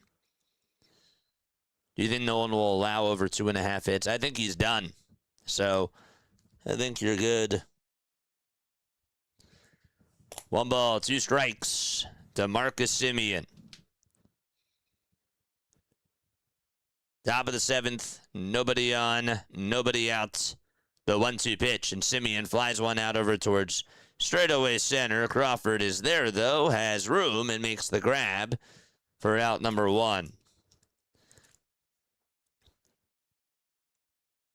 Anybody else have a hot take that they would like to share about the Philadelphia Phillies when it comes to the second half of this season? My hot take is that Zach Wheeler is going to win the Cy Young. That's my hot take.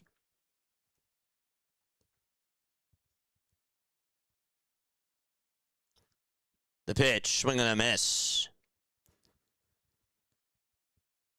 I would not be shocked if Brandon Marsh won the batting title. I know that he has had a bad July, but wouldn't that be something? The 0-1. It's outside for a ball.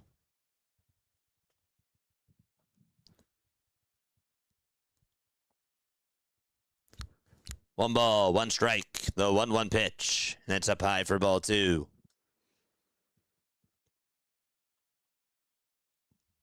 Nolan today went 6 innings, allowed 2 hits, 2 walks, and struck out 10. He has 93 pitches. I think he's done. The 2-1 pitch. And that is up high for ball 3. Kyle finishes the season with 50 home runs. With 60 homers or 50? Because he's at 34. 33, sorry. The 3-1 pitch. It's a foul ball. 60 home runs, I'll take that. That would be cool.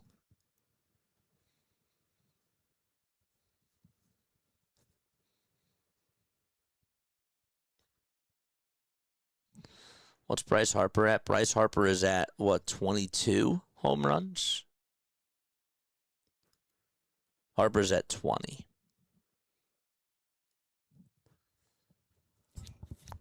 The 3-2 pitch on the way. Fly ball, hit out over towards left center field. And the catch is made, and there's out number 2.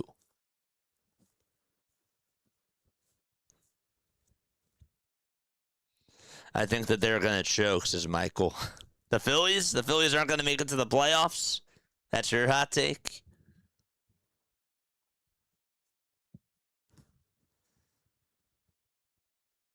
Is no one in?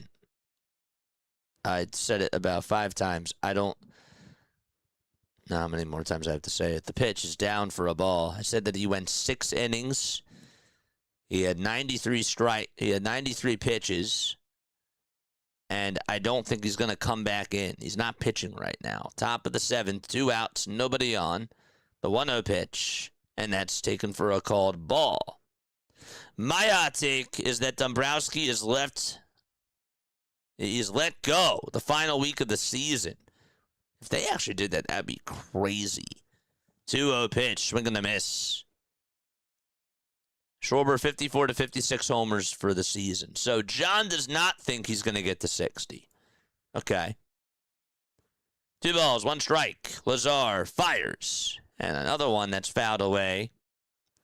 And it's now 2 balls and 2 strikes.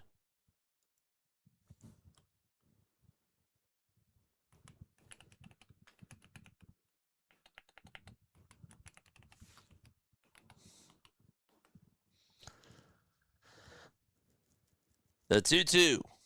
It's taken for ball 3.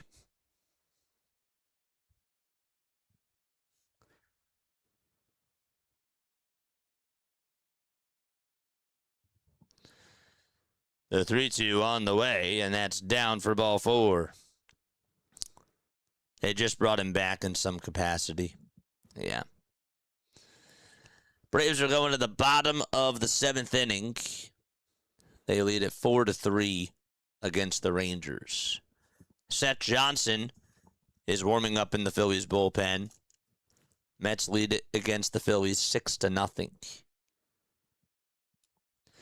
And the Marlins do have a 1-0 lead against the Brewers. So that game is in the top of the 6th. They're playing out in Milwaukee. 2 outs, top of the 7th, and a runner over at first. Lazar does have 38 pitches. And it looks like that Felix Neon is going to go break the conversation. Break up the conversation. 6 runs by the Mets. A 2-run home run by Lindor in the first. An RBI double by Torrens in the second. An RBI single by Lindor in the second. And a sac fly by Benj in the second as well. Juan Soto also had himself an RBI single. That came in the top of the 6th. It's a 6-0 ball game. 2 outs, a runner over at first, and A.J. Ewing takes ball 1 in the dirt.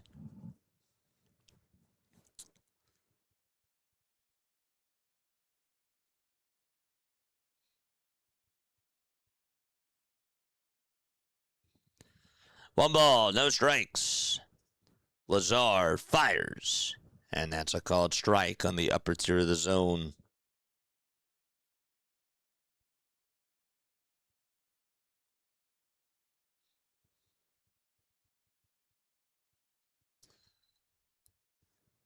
The 1-1 pitch, fouled off. Talking Baseball just tweeted out a couple hours ago that Shohei Ohtani will be shut down from pitching in quote-unquote for some time as he manages his knee injury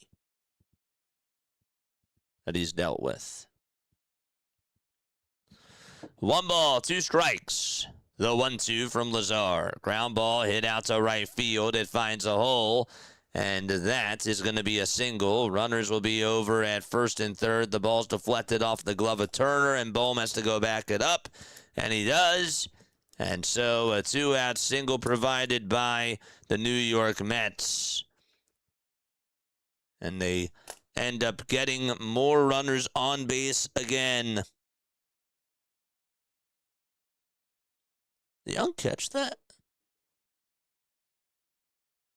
He did, wow.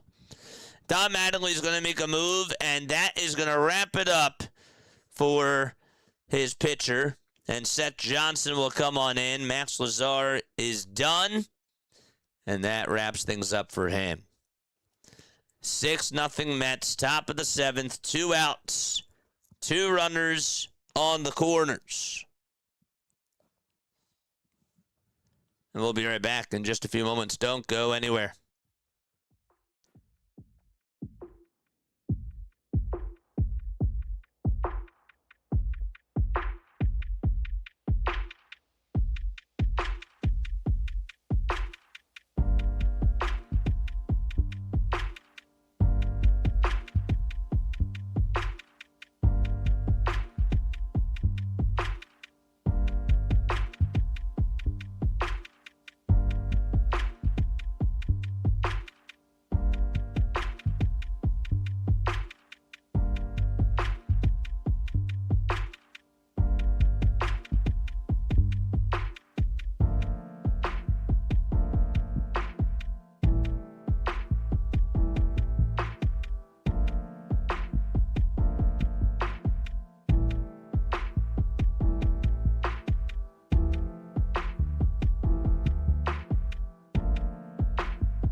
Yo, yo, yo. All right, we're back.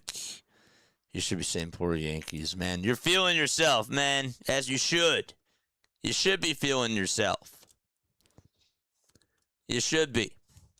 Seth Johnson is going to pitch 12 games, a 1-0 record, a 6.75 ERA. And it's Juan Soto's turn to come on up. And he takes a pitch that's downstairs for a ball. 1 ball and no strikes to Soto. 12 hits for the Mets, just 2 for the Phillies. That's it. Braves are ready to add on some more runs, too. That's not good.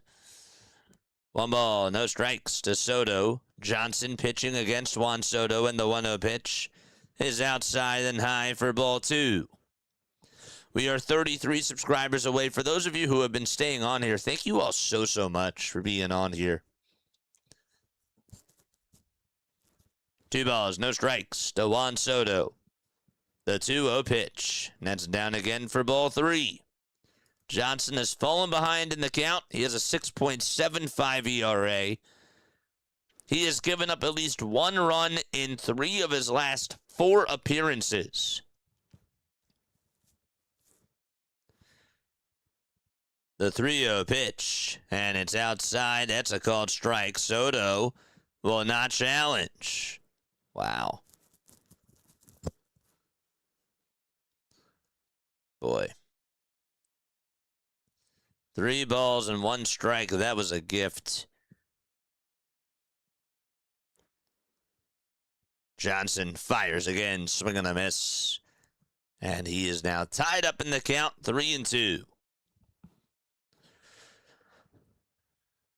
No worries, Ohtani can be out the rest of the season, and they'll still give him the MVP. 3 balls, 2 strikes.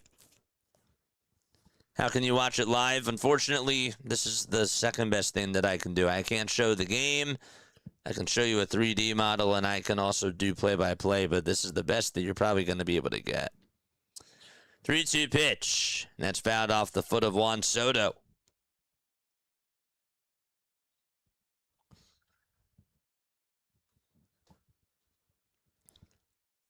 What's going on, Maritza? How you doing? It's good to see ya. Hope you're having a good day. 3 balls, 2 strikes. The Phillies certainly are not having a good day. That's for sure.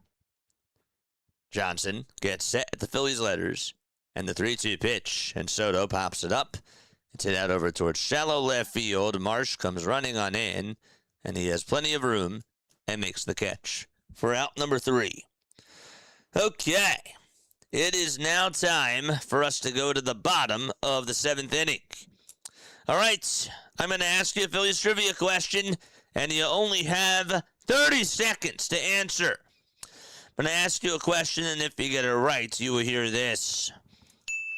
If, however, you get it wrong, you will hear this. The question that I have for you today is as follows. Okay. I want to know which Phillies player has struck out 200 times in a season twice. Twice. Which Phillies player has struck out 200 plus times in a season twice? 30 seconds. On your marks, get set, go. That's the question that I have for you.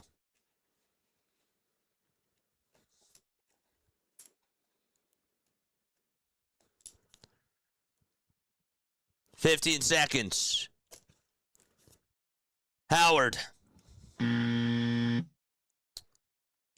Vittorino. 8, 7, 6, 5, 4, 3, 2, 1. Brandon Marsh. It is not Ryan Howard. Howard struck out 199 times twice, never got to 200. Never. The answer, my friends, is Kyle Schwarber. Kyle Schwarber Struck out 200 times in 2022, and he struck out 215 times in 2023. That is the answer. Eagle fan got it. That is correct. And Kaisha, I believe, also got it as well. That is also correct, too. Yes. Howard did it 199 times. Kaisha, you were incorrect, actually. Yep. Howard did it 199 times twice. Never officially got to the 200 marker. But that is correct. AJ Minter is going to pitch as we go to the bottom of the seventh. Great question. Am I right? I thought that was pretty solid. How do I get to your email to message you? It's right here. Right here. I think it's this one. I always forget. There it is. JasonJosephOnAir@gmail.com. That is the link right there. The Braves just added on 2 runs, and they are up 6-3 against the Rangers. That stinks. Here we go to the bottom of the 7th inning. Brandon Marsh is up to bat. 6-0 Mets. And the pitch to Marsh. This ball's grounded over towards the first base side. First baseman has it, takes it over to the bag, and there's out number 1. Jack says it was obvious. Well, you didn't get it, my friend. You didn't answer it, so how can it be obvious if you didn't answer it? It's always good to see you, though, buddy. 1 out, bottom of the 7th.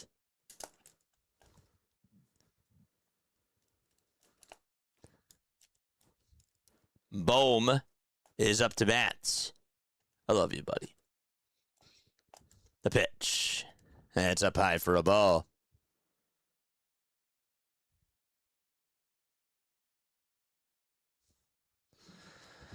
One ball, no strikes. Minter fires in the pitch. Fly ball hit out over towards deep left field, and that ball is gone.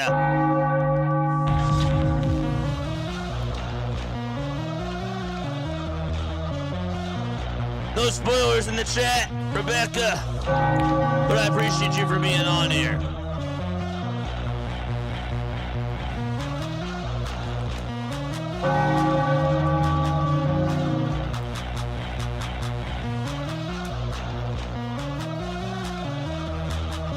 There we go.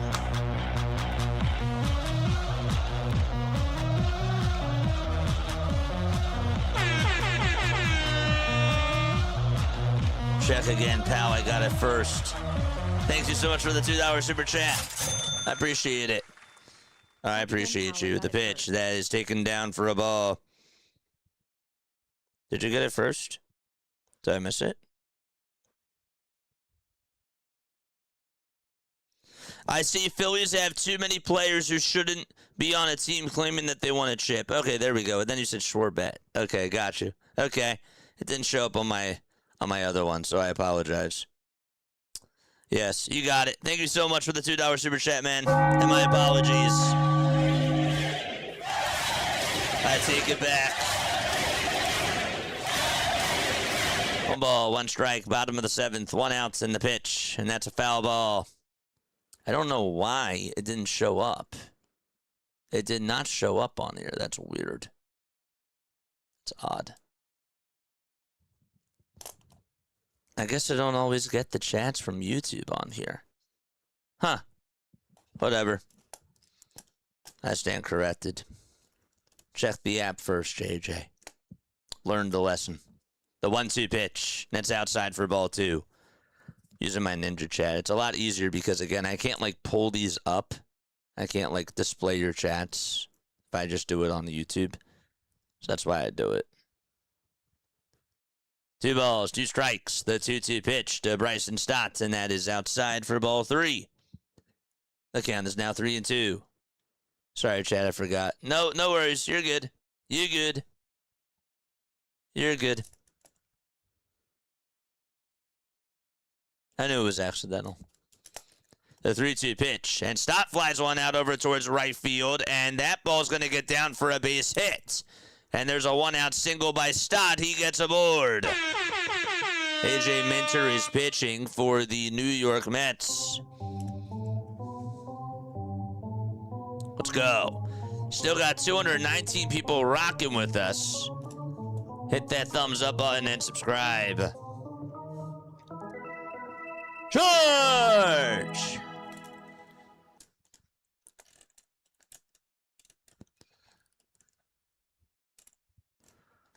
LeBron to the Knicks. You heard it here first. Here comes JT, and the pitch is outside and high for a ball. Scott, you got it too. I'll give it to you. One ball, no strikes. JT is 0 for 2. A.J. Minter kicks and deals, and the pitch is taken for a called strike, and JT thought about challenging it. Probably should have. It's 1 ball, 1 strike. Come on. Take care of your business. Don't mind the Braves. The toss back over to first, and the throw is not in time. Gotta get some runs here.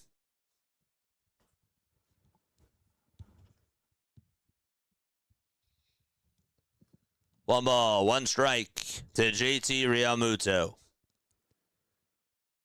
The 1-1 pitch, and JT grounds this one out to left field for a base hit, and that's going to put runners at first and second base. The offense is starting to wake up.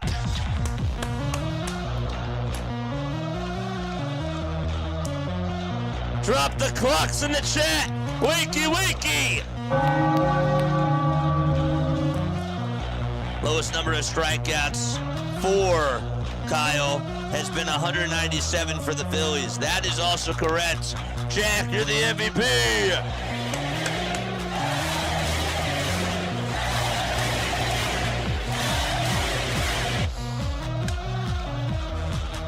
Carbs off, baby. Time to go. Let's go. We got a game to come back and win. Gotta get some more runs on the board. Yes, indeed, we do. The Rangers are down 7-3 to the Braves. Let's drop those clocks. Here comes Edmundo Sosa. Here he comes. Swaggy J, what's up, Swaggy J?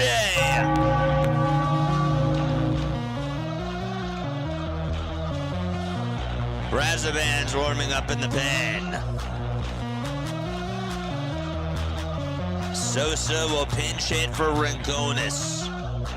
And here he comes to the plate. And time is called at first. So we have a timeout taken as Torrens and Minter want to get on the same page. A.J. Minter on the bump. Pitching for the Mets, a 1.42 ERA. The first pitch to Sosa, and it's fouled off of his foot. Let's go. All right, get those runs, please.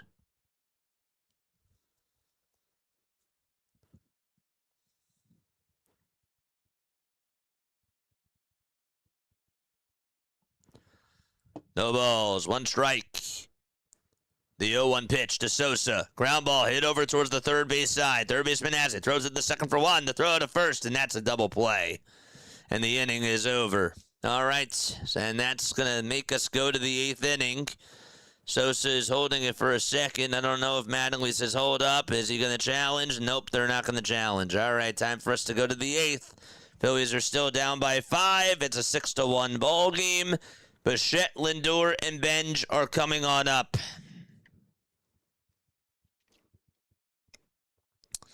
Another opportunity squandered. Another one.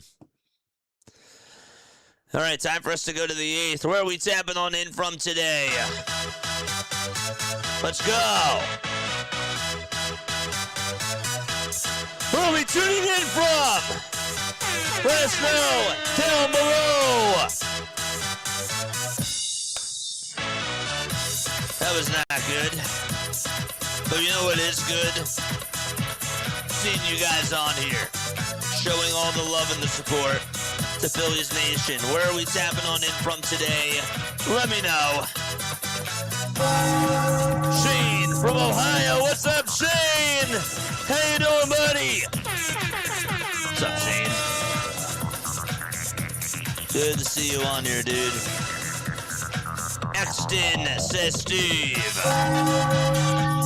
We got DE from the Bay Area. I see you, buddy. I see you. I got those binoculars on. I see you. There we go. That's better. Manitoba, Canada, says Sandlots. Swaggy says, I'm from Mississippi, constantly repping in Brave territory. Boo! Just kidding, we love you, buddy. But we gotta gain ground against your Braves. Yes, we do. We gotta gain ground against those Braves. Gotta play catch up. Gotta play catch up. Scott tuning on in from Everett, Pennsylvania. From the mountaintops, yes, sir. Sydney from Wilmington, Delaware. What's up? What's up? How you doing? What's up, Sydney? Sydney and Charlie.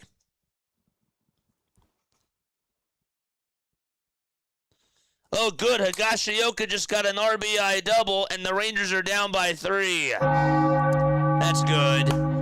There we go. Come on, Texas. Let's go. Drop those Rangers emojis. They're down by 3 against the Atlanta Braves. 0-1 pitch, swing and a miss. And the count is 0-2. No balls, 2 strikes, top of the 8th. The Mets lead it by 5. It's no balls and 2 strikes to Bo Bichette. Johnson gets set at the Phillies letters. The 0-2 pitch, swing and a miss, and there's a strikeout in the 8th inning.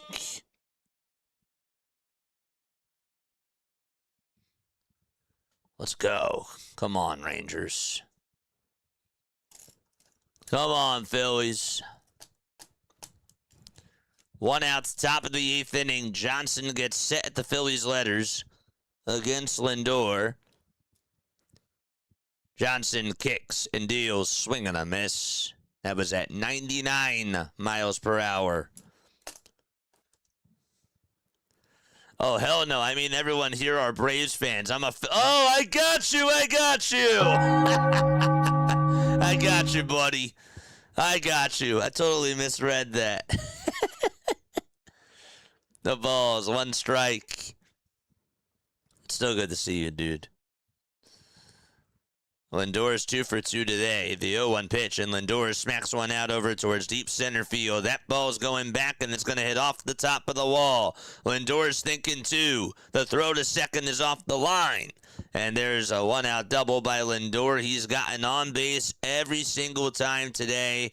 That's the 5th time that he has gotten on. Let's go, Rangers. Get another run here, please. A 1-out double by Lindor. That's his 5th career game reaching base 5+ times. And Carson Benj is up next. Johnson gets set at the Phillies letters. The pitch. It's low. Low for a ball.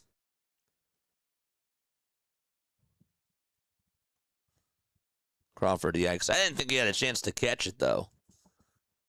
You do? I didn't think he did. The 1-0 pitch. It's outside for ball 2.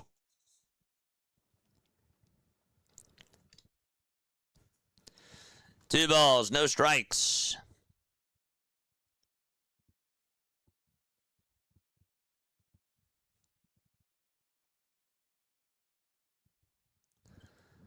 The 2-0 pitch. Inside for ball 3.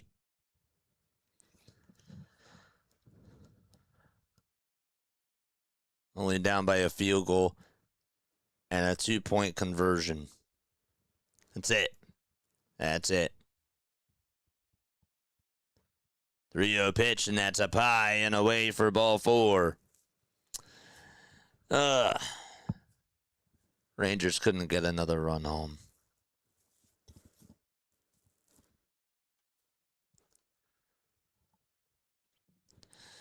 One out, top of the 8th inning. 2 runners on for the New York Mets. It's a 5-run lead for New York.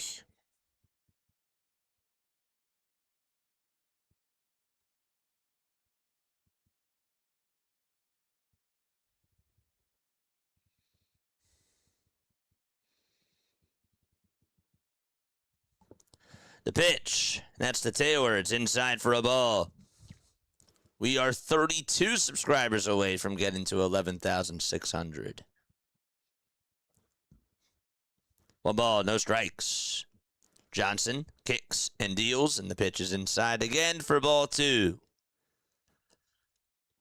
Other scores around Major League Baseball, the Reds are up 8-1 against the Rockies in the bottom of the 3rd out at Coors Field. Marlins are up 1-0 against the Brewers. 2-0 to Tyrone Taylor. The next pitch is way up high for ball 3. And Johnson cannot find the zone. White Sox shut out the Blue Jays 3-0. The Red Sox, they won against the Rays 6-1. The Boston Red Sox have been the hottest team in baseball. A 3-0 pitch, and that's in there for a strike. They've won, what is that now? 12 games in a row? 12 games in a row the Red Sox have won. 3-1 pitch, and that's a called strike 2. The Red Sox are 4.5 games in back of the Yankees. They've won 12 in a row. Insane. The 3-2 pitch on the way, and that's inside for ball 4, and the bases are loaded. Not good for the Phillies. They're down by 5. Bases are juiced in the top of the 8th inning with 1 out.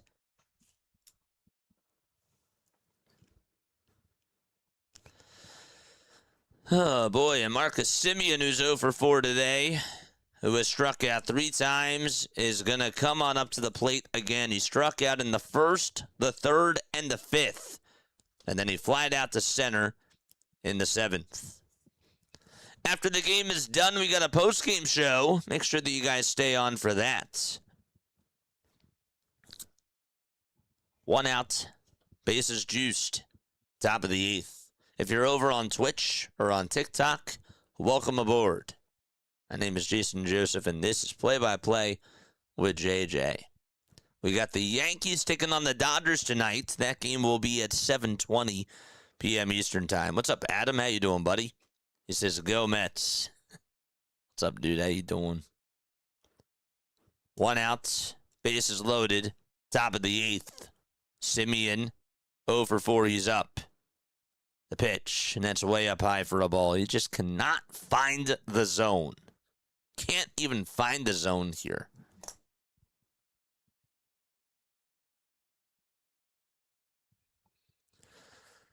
One ball, no strikes. And the next pitch is inside again for ball 2. The slider was not even close. He is out of sorts right now. All out of sorts. 2 balls and no strikes to Marcus Semien. Johnson kicks and deals, and it's down again for ball 3. Fans are booing here at CBP. Not really a surprise. The 3-0 pitch and a called strike at the knees.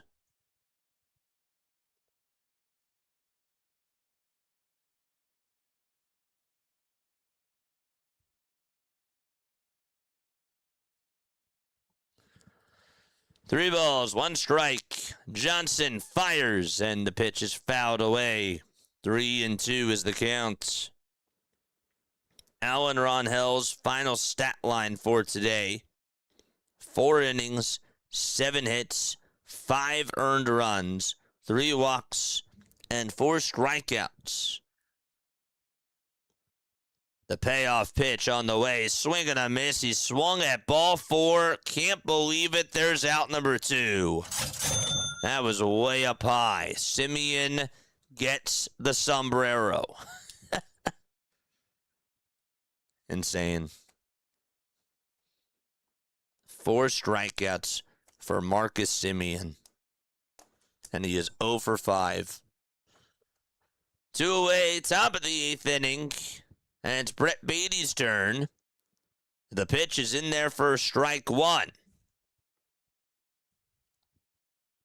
No balls and 1 strike. You got Taylor at first, Benj at second, and Lindor at third. Johnson with his 0-1 pitch. It's a foul ball. The Mets have 13 hits and have scored 6 runs. They are 3 for 14 with runners in scoring position. So he's down by 5. They want to keep it a 5-run deficit.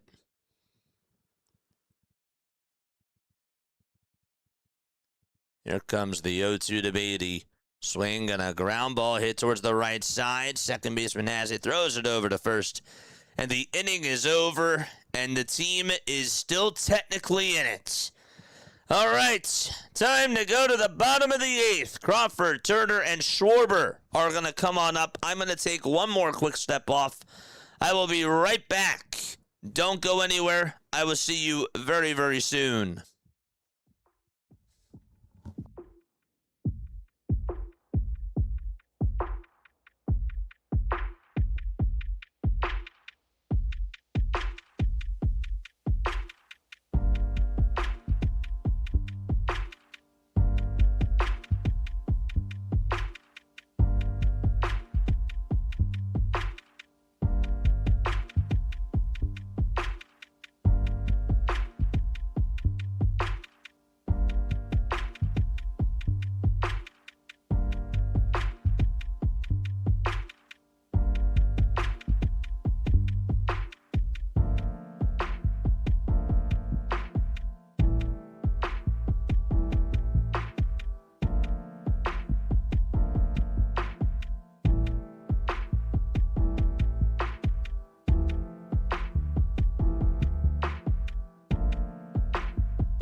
Jack with a 5.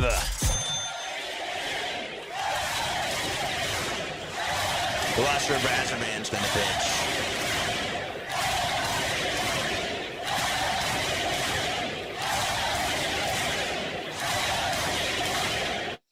Pitcher struggling with the strike zone. Why does JT take the target away just as he is about to deliver the pitch? Anybody know? The pitch to Crawford. This is grounded over towards shortstop. Lindor has it, throws it over to first, and Crawford is retired.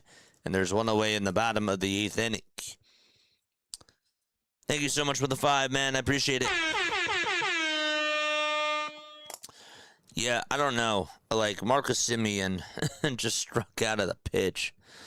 Had to go to the store and buy me some coffee for tomorrow. Fraser dark coffee with French vanilla. Dude, that sounds really good. The pitch. And there's a called strike. Huascar Brazaban with a 2.70 ERA. is pitching. Duran is warming up in the pen, and he will pitch the 9th inning regardless because he hasn't pitched in a while. The 0-1, swing and a miss. No balls and 2 strikes to Trey Turner. The 0-2 delivery, and Turner fouls it back off of Felix Neon's mask. 0-2 to Turner.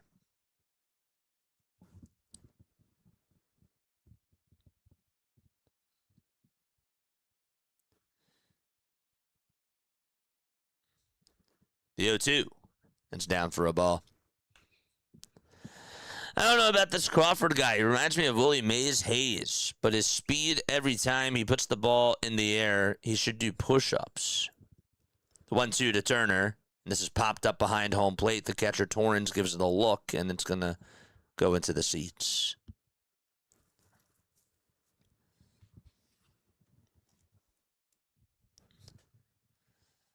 Phillies play the Dodgers tomorrow, and on Tuesday and on Wednesday. Then they're off Thursday. They play the Yankees Friday. That game's on Apple TV. Please make sure that you guys tell your friends. If they don't have Apple TV, come on over to the stream. Please. 1-2. That's outside for ball 2. Desiree, it's good to have you back on here. The 2-2 pitch. It's down for ball 3.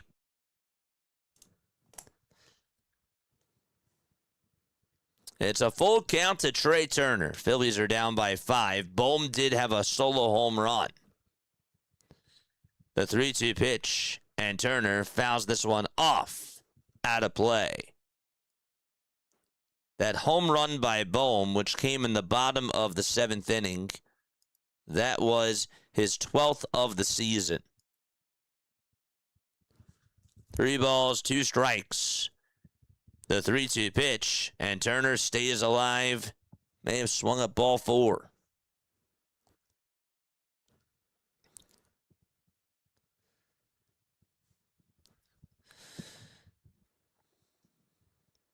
The payoff pitch to Turner. That ball was lined foul again. A 10-pitch at-bat. Brazoban does have a 2.7 ERA. Last time he pitched, which was against the Phillies on Thursday, he went 1 inning. He got 2 batters to ground out, 1 to fly out. Turner will ask for a new bat. That's what he'll get right now. 3 balls and 2 strikes to Trey Turner.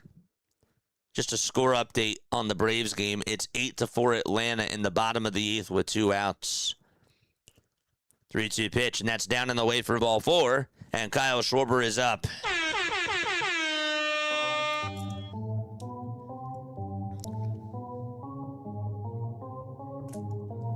Here is Schwarber.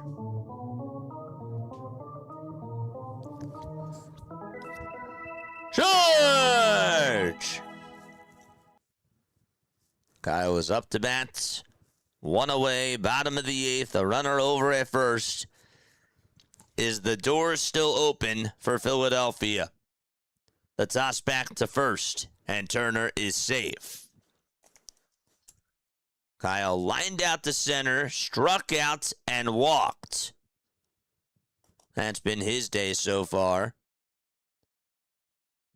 The pitch to Kyle Schwarber, and he looks at a sinker at the knees for strike 1.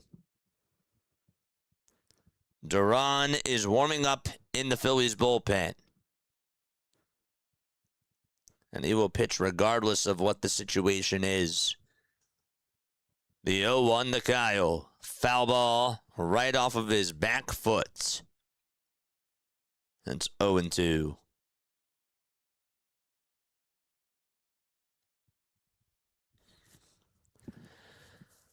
Harper waits in the on-deck circle. And in the hole, it's Brandon Marsh. Brazoban is a righty from the Dominican Republic. Pitched with the Dominican Republic during the World Baseball Classic. The 0-2. It's up high for a ball.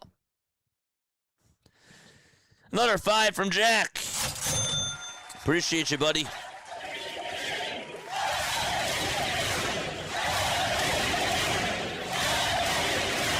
One ball, 2 strikes. to Kyle Schwarber. And the 1-2 pitch, and Schwarber strikes out once again. Another fastball. The answer is so he can frame the pitch, but with the advent of ABS, stealing strikes is no longer a real thing, says Jack. So it's a technicality type of a thing. I got you.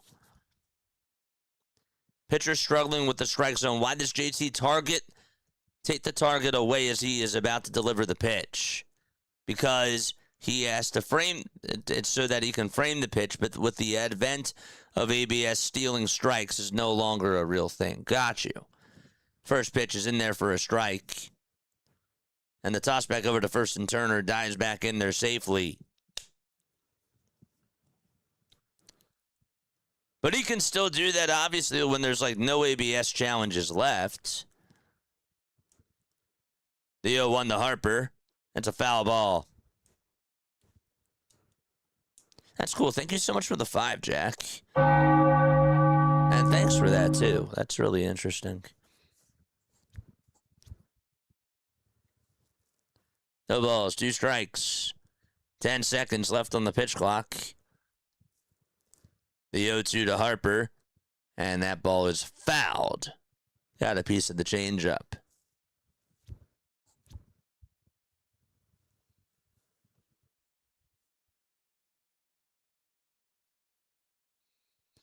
What's up, East Coast? How you doing, buddy? The 0-2 to Harper. And that is called a ball. That was close. Swaggy J says, so are we just full rebuild if we don't at least make it to the NLCS this year? Discussion question for chat. The 1-2 pitch. Another foul ball. Are we in full rebuild after this year? I think it all depends on what happens with the lockouts. I really do. I think that plays a factor in things.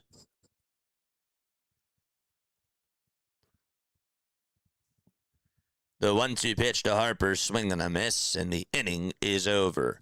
Back-to-back strikeouts for Brazoban.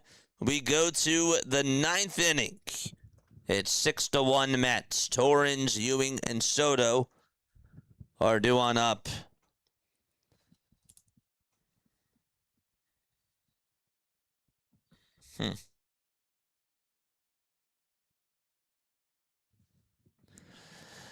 All right, time for us to go to the 9th inning.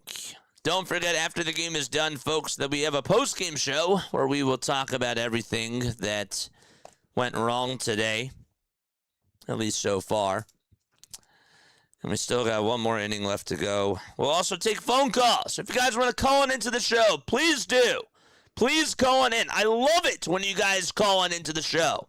I don't know why we don't get more callers. Call on in, 610-314-0844. It is listed down on the ticker. Even if you disagree with me on something, call on it. I love discussion. I love discussing this team. It doesn't matter if they win or if they lose. I love talking about the Philadelphia Phillies. I'm very passionate. I really am. Okay? I might not have been around like watching as many years as some of you guys have been, but I really love this team. That's why I come on here every day. And I like to give people a voice. Okay? If you're frustrated after this game, call on in. Let me know what you're frustrated about. Let me know how you really feel about this baseball team, because this is all about passion. It is. It's all about passion. And for you guys to call in with over like 200 people watching, it's a cool thing. It really is. And that's why I offer this. I don't just do it just for fun. I do it because I care about this team.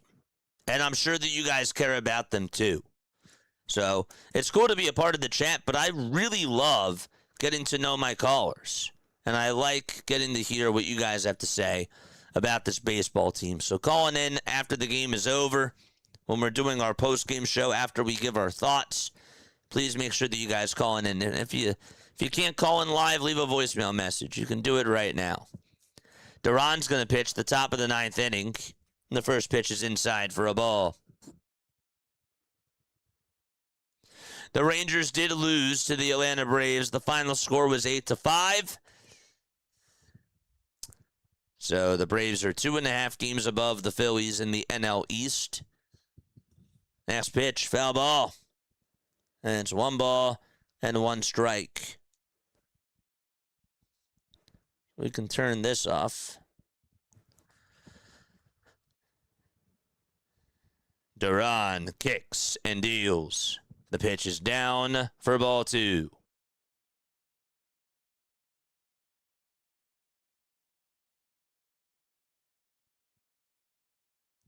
Wake up those bats. 2 balls, 1 strike. The 2-1 pitch. And a line drive hit over towards right, and that's caught by Brandon Marsh. Torrens lines out, and there's 1 away. Are the bad Mets... what was the question again? JJ does a call-in show, so call on in. I want to hear you call on in one day. You told me that you would. You haven't done so yet. You said that you would call on in. I want to hear you call in. 1 out, top of the 9th. A 5-run lead for the New York Mets. Don't worry, I'm putting my crusty Phillies hat on. Nice. Nice. We need anything. We'll take anything that we can get. The pitch is down for a ball. Might as well take first pitch. Harper swings to the knees. Yeah. It was a bad at-bat. The pitch is down for ball 2. 2 balls and no strikes. I should bust out my 1980 hard plastic hat. Send me a picture of what that looks like to my hotline, 610-314-0844. I'd like to see that. 2-0 pitch is down for ball 3. I'd love to see that.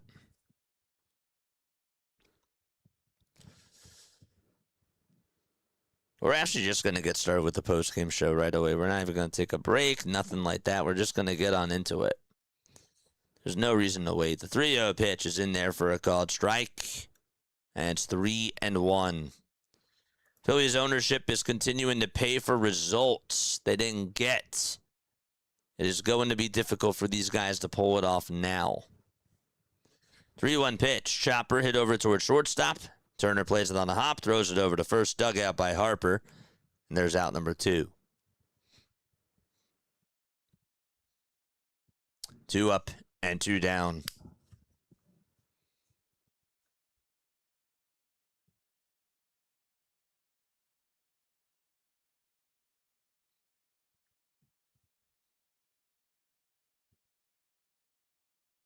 Lay into them straight away.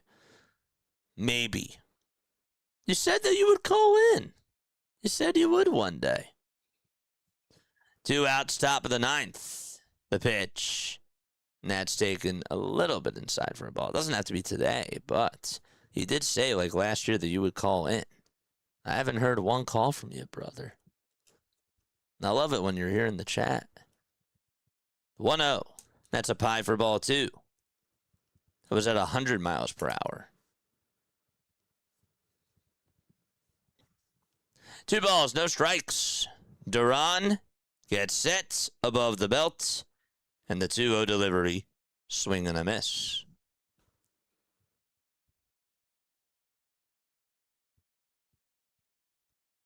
It's 2 balls and 1 strike. The 2-1 pitch. And a foul ball. Duran this year has a 1.38 ERA, 50 strikeouts, and 24 saves. The question was, are the Mets, an arguably bad team, the new unlikely nemesis like the Marlins used to be? 2-2 pitch, line drive, base hit out over towards center field, and Juan Soto gets on. I don't know, man. I mean, I think I've always had this hatred for the New York Mets. But an arguably bad team. I see what you're saying. Are they the new unlikely nemesis that the Marlins used to be? Like a team that would just play for house money against the Philadelphia Phillies. That's essentially what you're saying. I would say no, because the Phillies, I mean, they've led the regular season series 5-3. The Marlins used to destroy us. Like, we would get swept by the Marlins at times. And I don't really know if we can top that off the pitch, and that's taken for a strike. I see where you're going with it, though. I do. A team that has not exceeded expectations, that's an underdog, that just plays for house money against the Phillies. Maybe that's what they've turned into this year. The 0-1, that's a foul ball. So it's no balls, 2 strikes. Thank you again, JJ, for calling these games. You keep me engaged, man. I appreciate you. No balls and 2 strikes. The 0-2 pitch. That's up high and away for a ball. I see what you're saying. Can't call in too much pressure, stage fright. It's all right. No worries. No worries. The 1-2 pitch.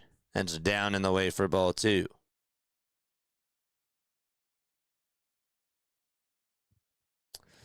So that makes it 2-2.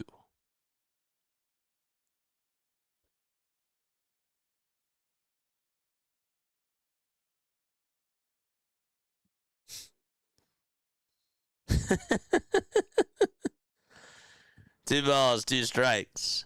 I got a text message on Thursday. I got to read this. 2-2, fouled off. JJ, I need you to go into the dugout and talk to them. Man, put some fire in these bats so we can win this game. It's Tony from Wilmington. Dude, Tony, you're the man. Shout out to you. There we go.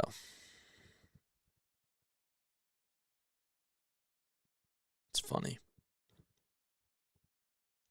2 balls, 2 strikes. And that's to Bo Bichette. The 2-2 pitch. Chopped foul once again.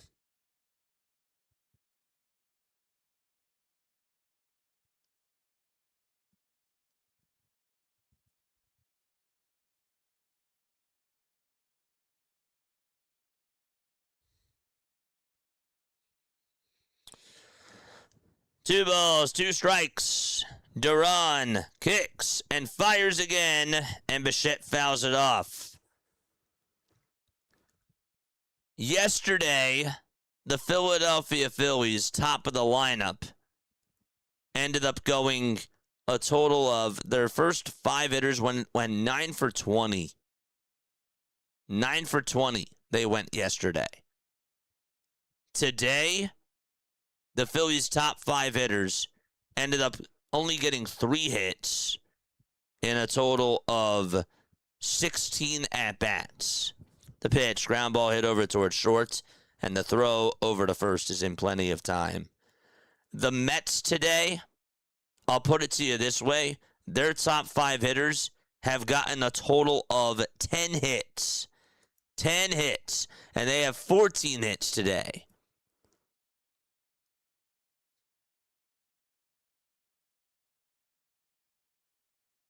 That's pretty something. 10 hits, 7, 12, 17, 23. That's pretty crazy. The Mets today, the Mets' top 5 hitters are 10 for 23. All right, time for us to go to the bottom of the 9th inning.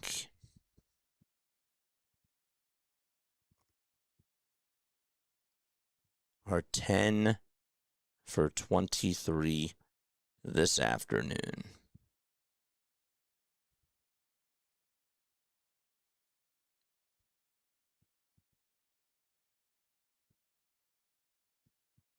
Meanwhile, the Phillies have 3 hits. Phillies' top 5 hitters.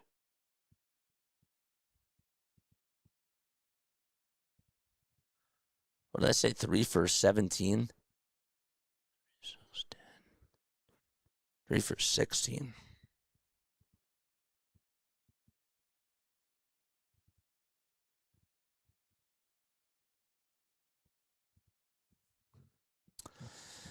Okay, time for us to go to the bottom of the ninth. And then afterwards, we're just going to dive on into the postgame show. And then we'll break everything down. And then we'll take phone calls. 610-314-0844.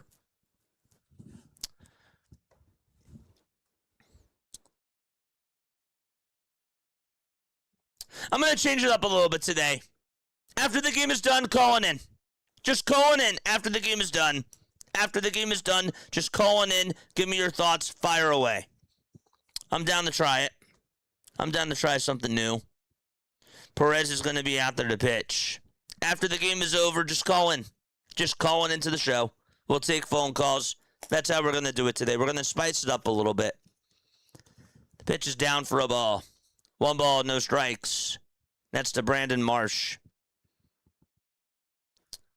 Marsh is 0 for 3. Phillies are down by 5. Perez with the 1-0, swing and a miss.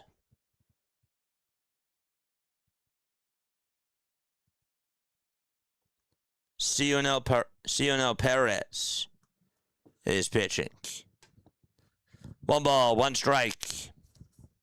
The 1-1 delivery. That's down for ball 2, and it's going to be challenged.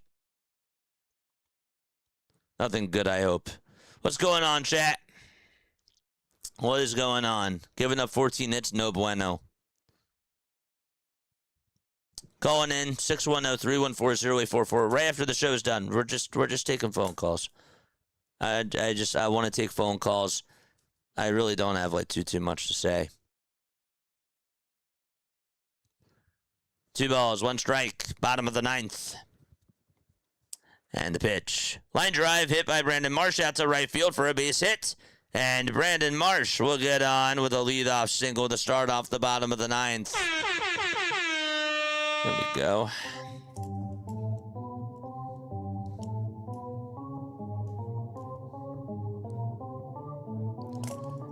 Nice. Nothing bad, just blaming you for the loss. Charge! Oh, what's up, Larry? Look who finally showed up. Just kidding. What's up, Larry? How you doing, buddy?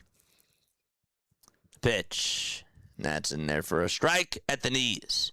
After the game is officially over, calling in. We're just dialing into the show, and we're just going to take your calls. And then I will give you my thoughts, and I would just add on to your points. The 0-1 pitch. That's outside for a ball. 1 ball, 1 strike. That was at 98 miles per hour. Perez, this season, a 5.75 ERA. The 1-1 the Bohm. Outside for ball 2, and it gets by the catcher, and Brandon Marsh heads over to second. 2 balls and 1 strike to Alec Bohm.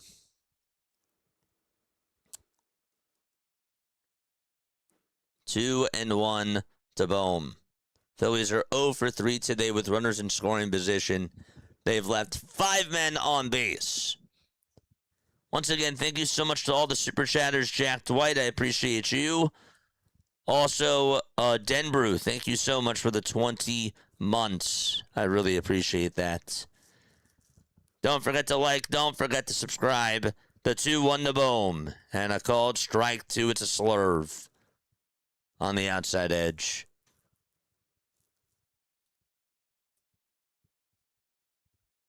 Come on.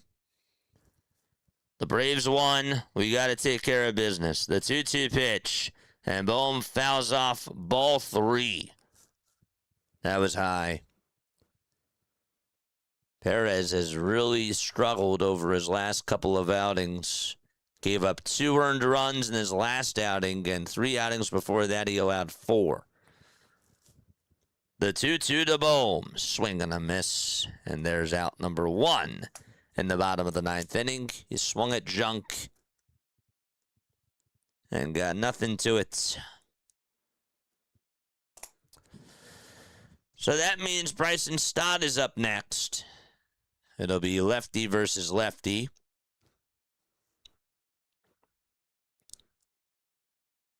Marsh is back under 300. Bummer. Well, he's allowed to have a cold streak.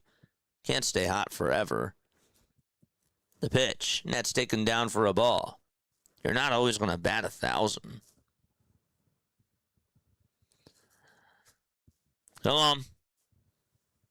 Here comes Stott. 1 ball, no strikes. Perez fires. And it's down for ball 2. The Mets don't have any ABS challenges left. The Phillies have 2. It's 2 balls and no strikes.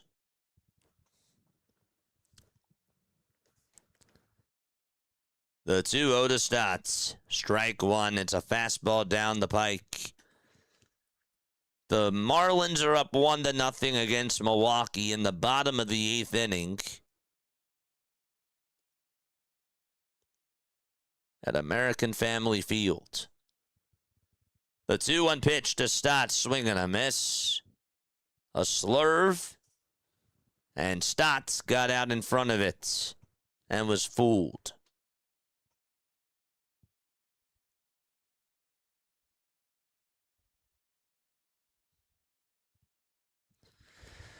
The 2-2 pitch to Stott, swing and a miss. And there's out number 2 as he goes down on strikes, fishing after a pitch that's in the dirt.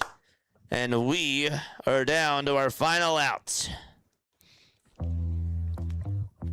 Don't forget, just call on into the show right after the game is done. I'm not taking trolls.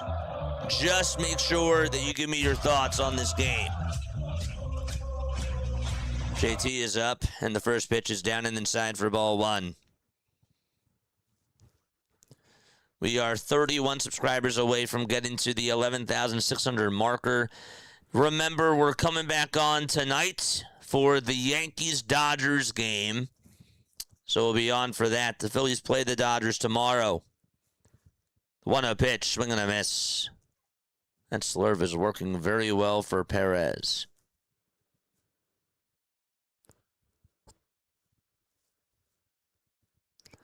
1 ball, 1 strike. The 1-1 delivery. Ground ball hit over towards third. Bichette has it, throws it over to first, and the inning and the ball game are both over. So, the Mets beat the Phillies by a final score of 6-1 out in Philadelphia, and the Phillies will play tomorrow night against the Dodgers and open up a 3-game set against them. Francisco Lindor is the player of the game. He went 3 for 3. He got on base 5 times for the 5th time in his career. He had a 2-run homer, a single, a double, 2 walks, and a couple of runs scored as well. And he beats the Phillies, and the Phillies lose 2 out of 3 against the New York Mets to start off the second half of the season. Okay. I usually don't do this. I usually do not do this, but I'm going to do this today. Okay. So, if you guys want to call on in, usually what I do is I do a monologue, I do a post-game show, and I give you guys my thoughts, and then I have you guys call on in. Today, I'm not taking a break. I'm just going to go into phone calls right now. Call on in, 610-314-0844. That is how you call on into the post-game show. Call on in right now. Let me know what your thoughts are on this series, on this game, on this team. I want to hear your thoughts about Alan Rangel. I want to hear your thoughts about this abysmal offense today. Call on in. The floor is all yours. We're taking phone calls right now. We are opening things up. First come, first serve. That's how we roll. To play Soto was too good to play, says Annie. Yes. So this team did a terrible job today. They were awful, and they couldn't get any runs on the board early against Nolan McLean. I'd like to hear your thoughts about this offense and just about how terrible they were today. Just calling in. Call on in right now. 610-314-0844. Now we got him on the ropes. Now we got him on the ropes. All right, we'll take our very first phone call here from Morristown, New Jersey. All right, my friend, how you doing? Obviously not what we wanted to happen this weekend. Lost 2 out of 3. What's on your mind?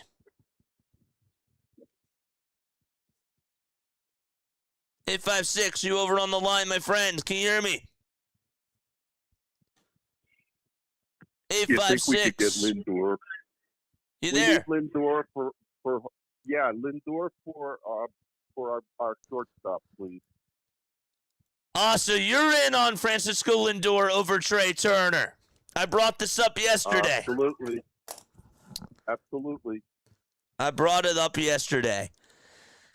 Yeah, I want to keep Alex Bone, but I've seen enough of Trey for many, at least Trey more years. Had enough.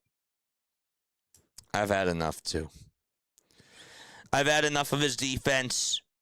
It is terrible defense. I know that people, obviously, Mets fans have been very upset with how Francisco Lindor has done, but I would be willing to try it out. I mean, I don't think it could get any worse with Trey Turner. I really don't. I think that he just dropped the phone line. I don't think it could get any worse, though, with Trey Turner, personally. I'm willing to do it. I think Trey Turner has been horrendous on defense.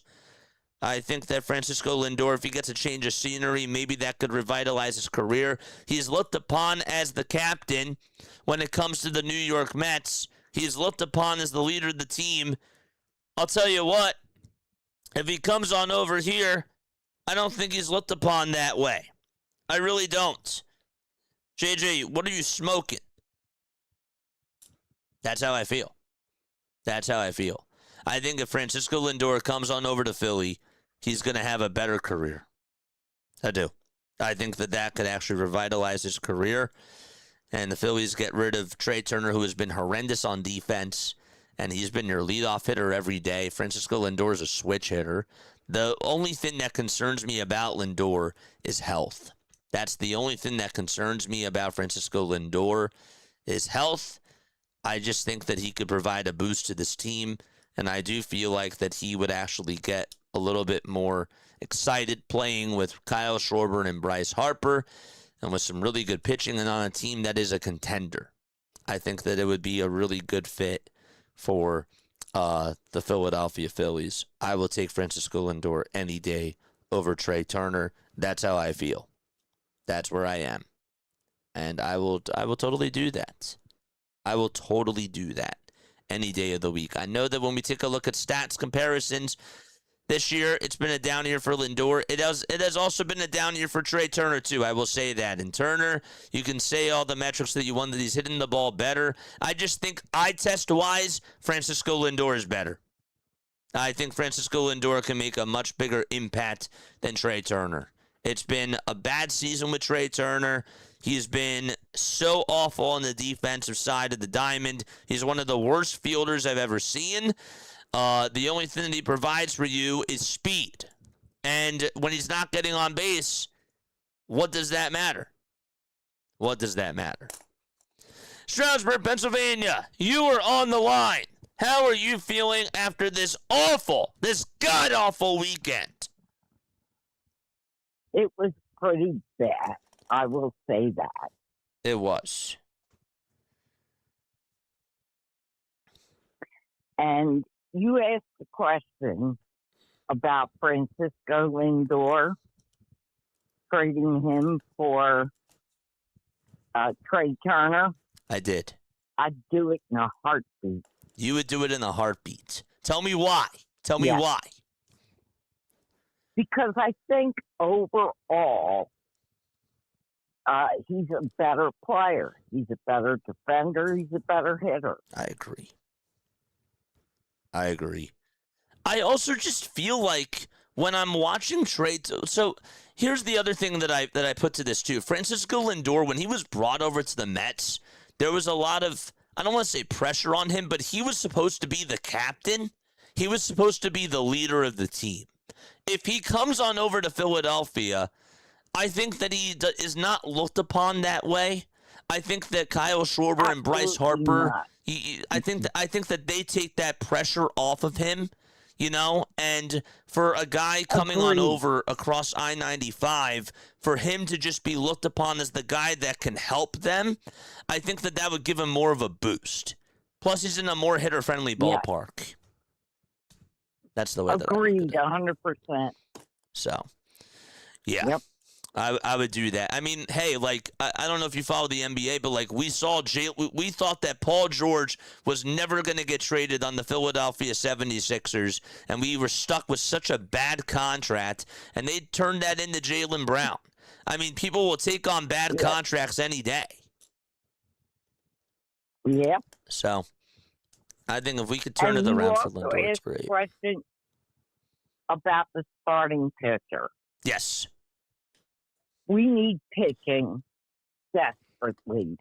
I agree. We need at least one starter, and we need almost a complete new bullpen. If we're going to go to the World Series and win the World Series, we need pitching. I agree. I agree with that. Every year, I mean, Ruben Amaro always even says this. He says that you can never have too many pitchers. You can never have too many really good pitchers. And this team does not have a number 5 starter. They are now 0-10. They are 0-10 when their number 5 starter is pitching. Yep. It's terrible. That is terrible. That's horrible. Yeah. I was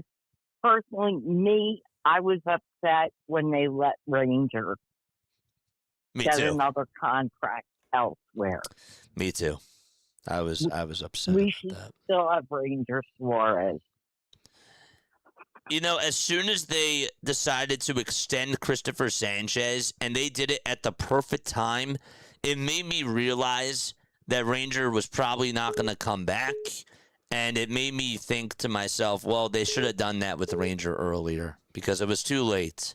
It was too late to do it. Yeah. And that's on Dave. That's on Dave Dombrowski. So I hear you loud and clear. He should have extended Ranger a year before his contract was up. I agree. Well, I appreciate you for calling on in. I really do. And I hope to hear from you again soon, my friend. Okay. Good to talk to you, JJ. Always By good. the way, yes. I love your show.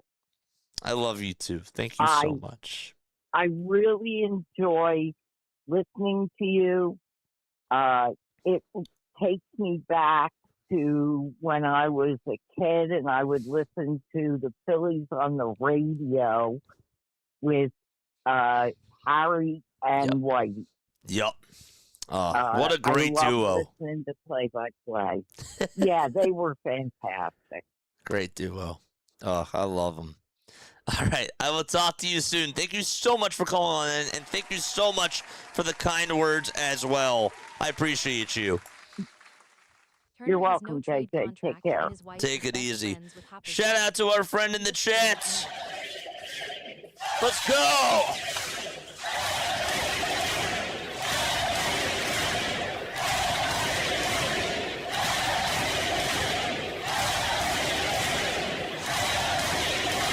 Before we take our next phone call, and Scott, I believe that is you on the line, I just got to read this $5 super chat really quickly from Jack. What's up, Jack? He says Turner has no trade clause, and his wife is best friends with Harper's wife, so he isn't going anywhere. I mean, I don't know. I'm just saying in a hypothetical world, I am taking Francisco Lindor over Trey Turner in a heartbeat. I will send Trey Turner across I-95 tomorrow if I was the GM. And, of course, I'm not the GM, but that is where I am when it comes to the whole Trey Turner thing. I think that the Phillies have a better chance of trying to do better with Francisco Lindor as the leadoff hitter and as the shortstop compared to Trey Turner. That's where I am. That's how I feel. Scott, what's going on, buddy? How you doing? I am feeling really good, really bad, I should say, about this game. Yeah. That was. Yeah. Scott, if I wasn't calling the game, I probably would be puking right now. And I kind of don't blame you. Yeah. I'd be puking right now. And everything that Jack said, and in case you didn't notice, I was laughing the entire time you were reading that. Yeah.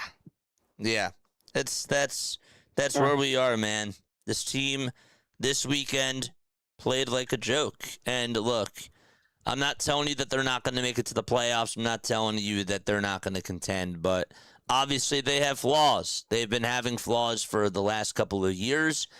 And I've been enjoying the ride this year. I've been watching this team go 10 games under 500, back to 11 games over 500, and they've definitely done a much better job. But with that said, there's still things about this team that disgust us. And one of the things that disgusts us is games like this.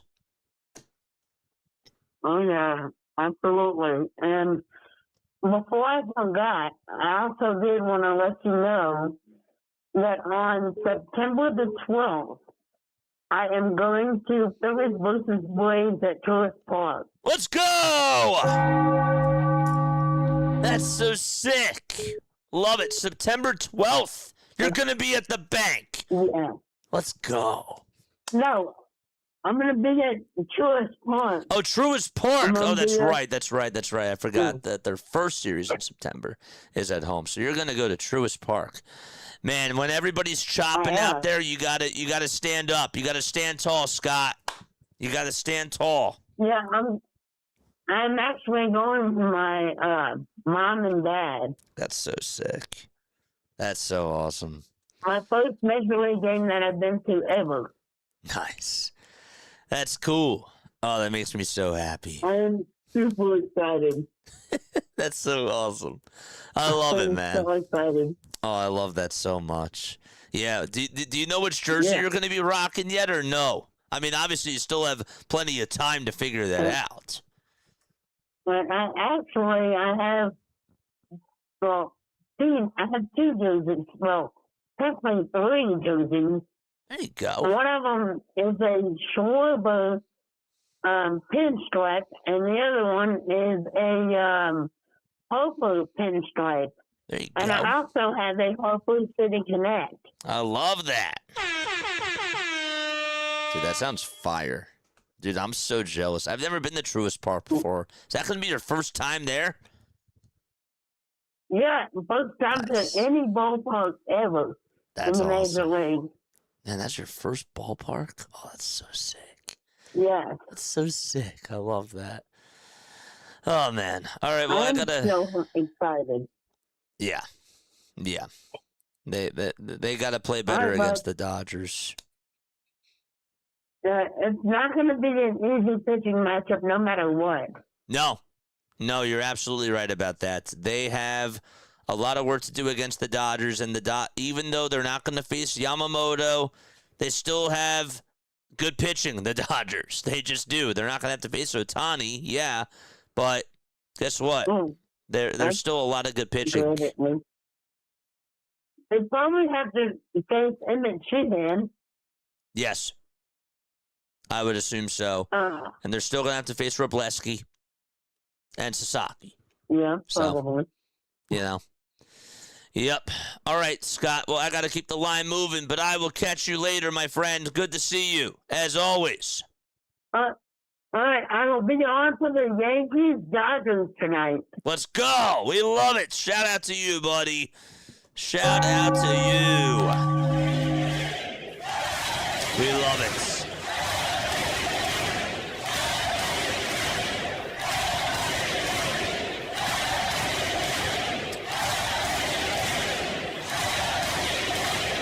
That's still say we need to rehire Rob every week just to fire him again to get to the bump.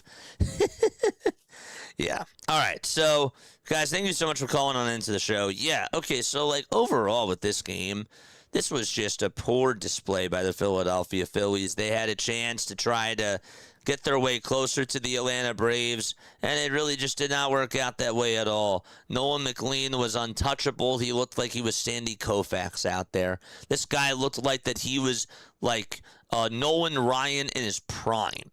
And no disrespect to him because he's a good pitcher, but I just really hated the lack of discipline that this team had at the plate today. Okay, you're not going to bat 500. You're not going to bat 1,000. But this is where I get frustrated because they play the Dodgers coming up tomorrow, Tuesday, and Wednesday. Right? Right. And then they play the Yankees after that. The Yankees, they play them Friday, Saturday, and Sunday. Right? Right. So you had a chance to gain some more ground to be able to catch up to the Atlanta Braves. And you got to take every single opportunity as you possibly can. But also this bothers me because you lost to the Mets. Do you know how bad the Mets are? I know that good teams can't always beat the worst teams in the league, but this is your arch rival. This is your arch nemesis. This is Buzz Lightyear going up against Zurg. Okay? This is Batman going up against the Joker. This is your arch nemesis. And you lose 2 out of 3 at home to start off the second half of the season. Just a pathetic display today. And Alan Rangel was leaving pitches out over the middle of the plate in that first inning to Francisco Lindor, and that guy just sent it right to the second deck. And then in the second inning, just leaving all these curveballs out over the middle. He had like 31 pitches in the second inning and 30 pitches in the first. And when you fall behind the 8-ball like that, it's going to be really tough for you to come back and win. I wish that this team would have showed more fight.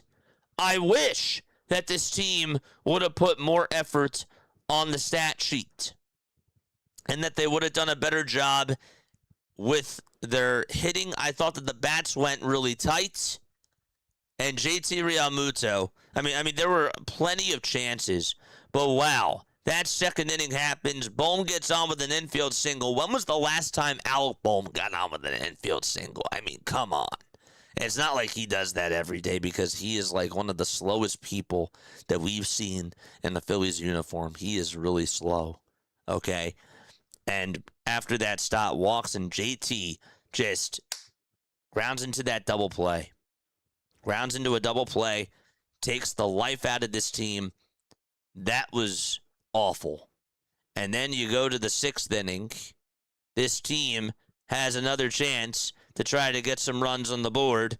And what do you know? Bryce Harper strikes out looking after Trey Turner gets on with a double and Kyle Schwarber walks. You have him right on the ropes. You got a chance to come back in this game, and Harper just takes a pitch right down the middle, and he just strikes out looking. Come on. Edmundo Sosa comes on up to bat in the bottom of the 7th inning. After Bohm homers, Stott gets on with a single. JT punches a single out to left field. And Sosa grounds into an inning-ending double play. Like, they had plenty of chances to get to this Mets bullpen today and to get to the Mets pitching staff, and they just couldn't do so. And it was frustrating. It was just frustrating that they weren't able to get it done. Grand scheme of things, does the series matter in the big picture? No. But again, you come on into the second half and you lose 2 out of 3 to the Mets. That's not how you want to set the tone, guys. That's not how you want to set the tone at all. As a matter of fact, you wanted to go on into the series against the Dodgers with all the confidence in the world. And now, I don't have any confidence. I don't have any confidence. I do feel confident with our best pitchers going in this series. Okay. You got Sanchez and Wheeler pitching. That's good. But do you feel confident with the offense right now? No. Do you feel confident with the bullpen right now? No. There's like no confidence when it comes to this team. Not saying that they can't take 2 out of 3 against the Dodgers. That's not what I'm saying. But you wanted to feel good heading on into the series against the Dodgers. And you lost 2 out of 3 to the Mets at home in just such a disgraceful fashion. And now you're 3 games in back of the Braves. And you wanted to gain some ground. It's going to be tough because now the Braves play the Padres. The Padres really have not been so good. They've been a horrible team over the last 3 or 4 weeks. And they have underachieved. They have underachieved expectations. They thought that they could get Nick Castellanos and actually get him back to be a really good player, and then they dropped him during the middle of the season, right after he came back to Philadelphia. In the first game, they dropped him. That's how down bad the San Diego Padres are. That's how down bad they are. But anyhow, yeah, it got tougher. It got tougher. The Mets bullpen today, 3 innings, 4 hits allowed, 1 earned run, 4 strikeouts. And the Phillies pitching staff, besides Rangel, went 5 innings, gave up a total of 7 hits, 1 earned run. Forget about the 1 earned run. 4 walks and 4 strikeouts, too. I don't know how Seth Johnson got out of that inning in the 8th inning. He should have been racked up with like 4 or 5 more runs. If this was against the Pirates, if this was against the Nationals, if this was against the Yankees or whoever it was, this bullpen would have been shelled. This bullpen would have been shelled. Do you guys realize that the New York Mets today were 3 for 14 with runners in scoring position? They were 3 for 14. They put up 5 runs in the first 2 innings combined and only got 1 run afterwards. They had plenty of chances with the bases loaded to just blow this team away. And because they're the New York Mets, they fumbled. This was not even like a considering or like a what's the right word? Like a good win for the New York Mets. I don't know. Those are my thoughts. If you guys want to talk anymore, call in 610-314-0844. Alan Rangel is a middle relief type of a guy. He's not a starting pitcher. The Phillies calling up Alan Rangel, bringing back Andrew Painter, and not paying Ranger Suarez. They knew that this was the inevitable. They knew. They knew. They knew that this was going to be a problem heading on into the season, and it has been a joke. It has been a nightmare, to be exact. NBC Sports pulled it up. The 5th starter in the rotation. They are 5 for 20. They are 5-20. Andrew Painter 3-9. Taijuan Walker 1-3. Tim Meza 1-2. Alan Rangel 0-3. Tanner Banks 0-1. Kyle Backus 0-1. Zach Pop 0-1. They are trash when it comes to the 5th starter. That's how awful they are. It's been an issue forever. I love this team. I'm very passionate about this team. I want them to succeed. And they've done a much better job. And they've turned their season around. But when I'm watching the same problems over and over again, I got to step up. I got to call them out. It's been a lingering issue forever.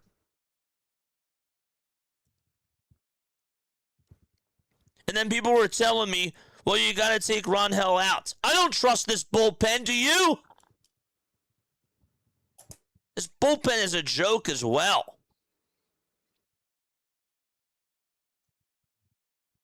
And if we want to make it to the dance, we're going to need arms. The issue is not a bat anymore, chat. The main issue comes down to pitching now.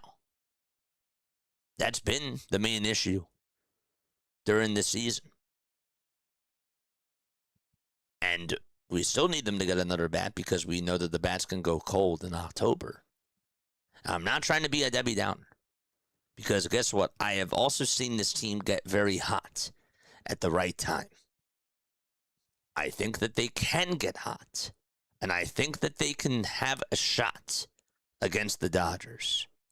I just don't like seeing these same glaring holes year in and year out, and with what we've seen this year, it feels like we've been talking about the same issues every single day.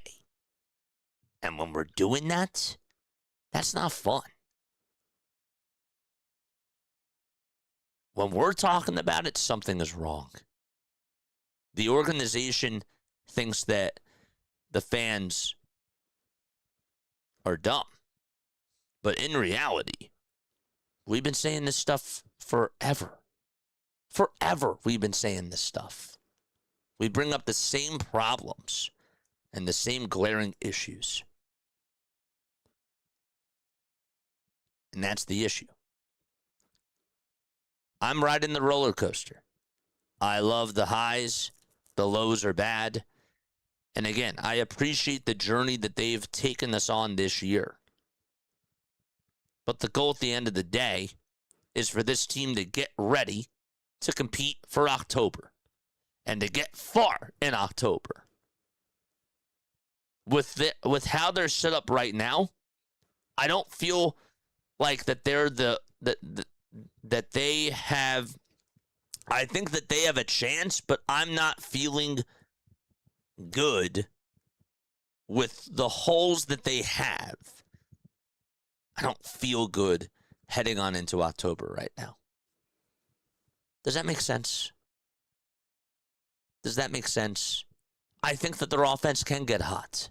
I love Christopher Sanchez as the number one, even though he's been struggling for a little bit. Jesus Luzardo has been phenomenal. Zach Wheeler has been fantastic. But when you have to go to that number 4 starter, that's a problem. When you have to go to the bullpen, that's a problem.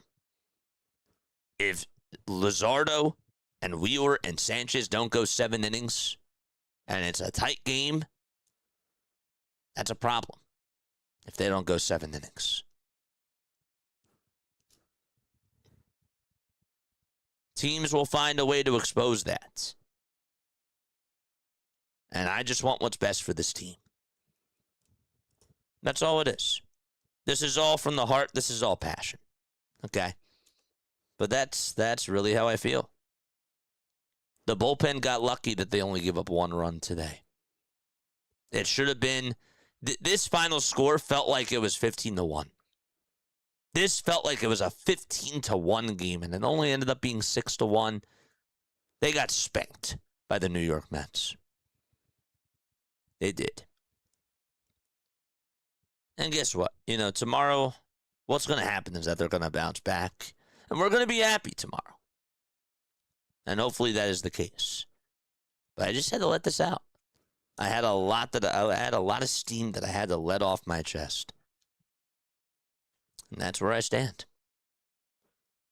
So, all right, so that's going to wrap it up for me. All right. Thank you all so much for calling into the show. I wanted to try that today because I just felt like, what was really there for me to open up with, Like we had to get on into the whole thing. I'm fine with trading. I'm just going to say it again. I would take Francisco Lindor over Trey Turner in a heartbeat right now. I would.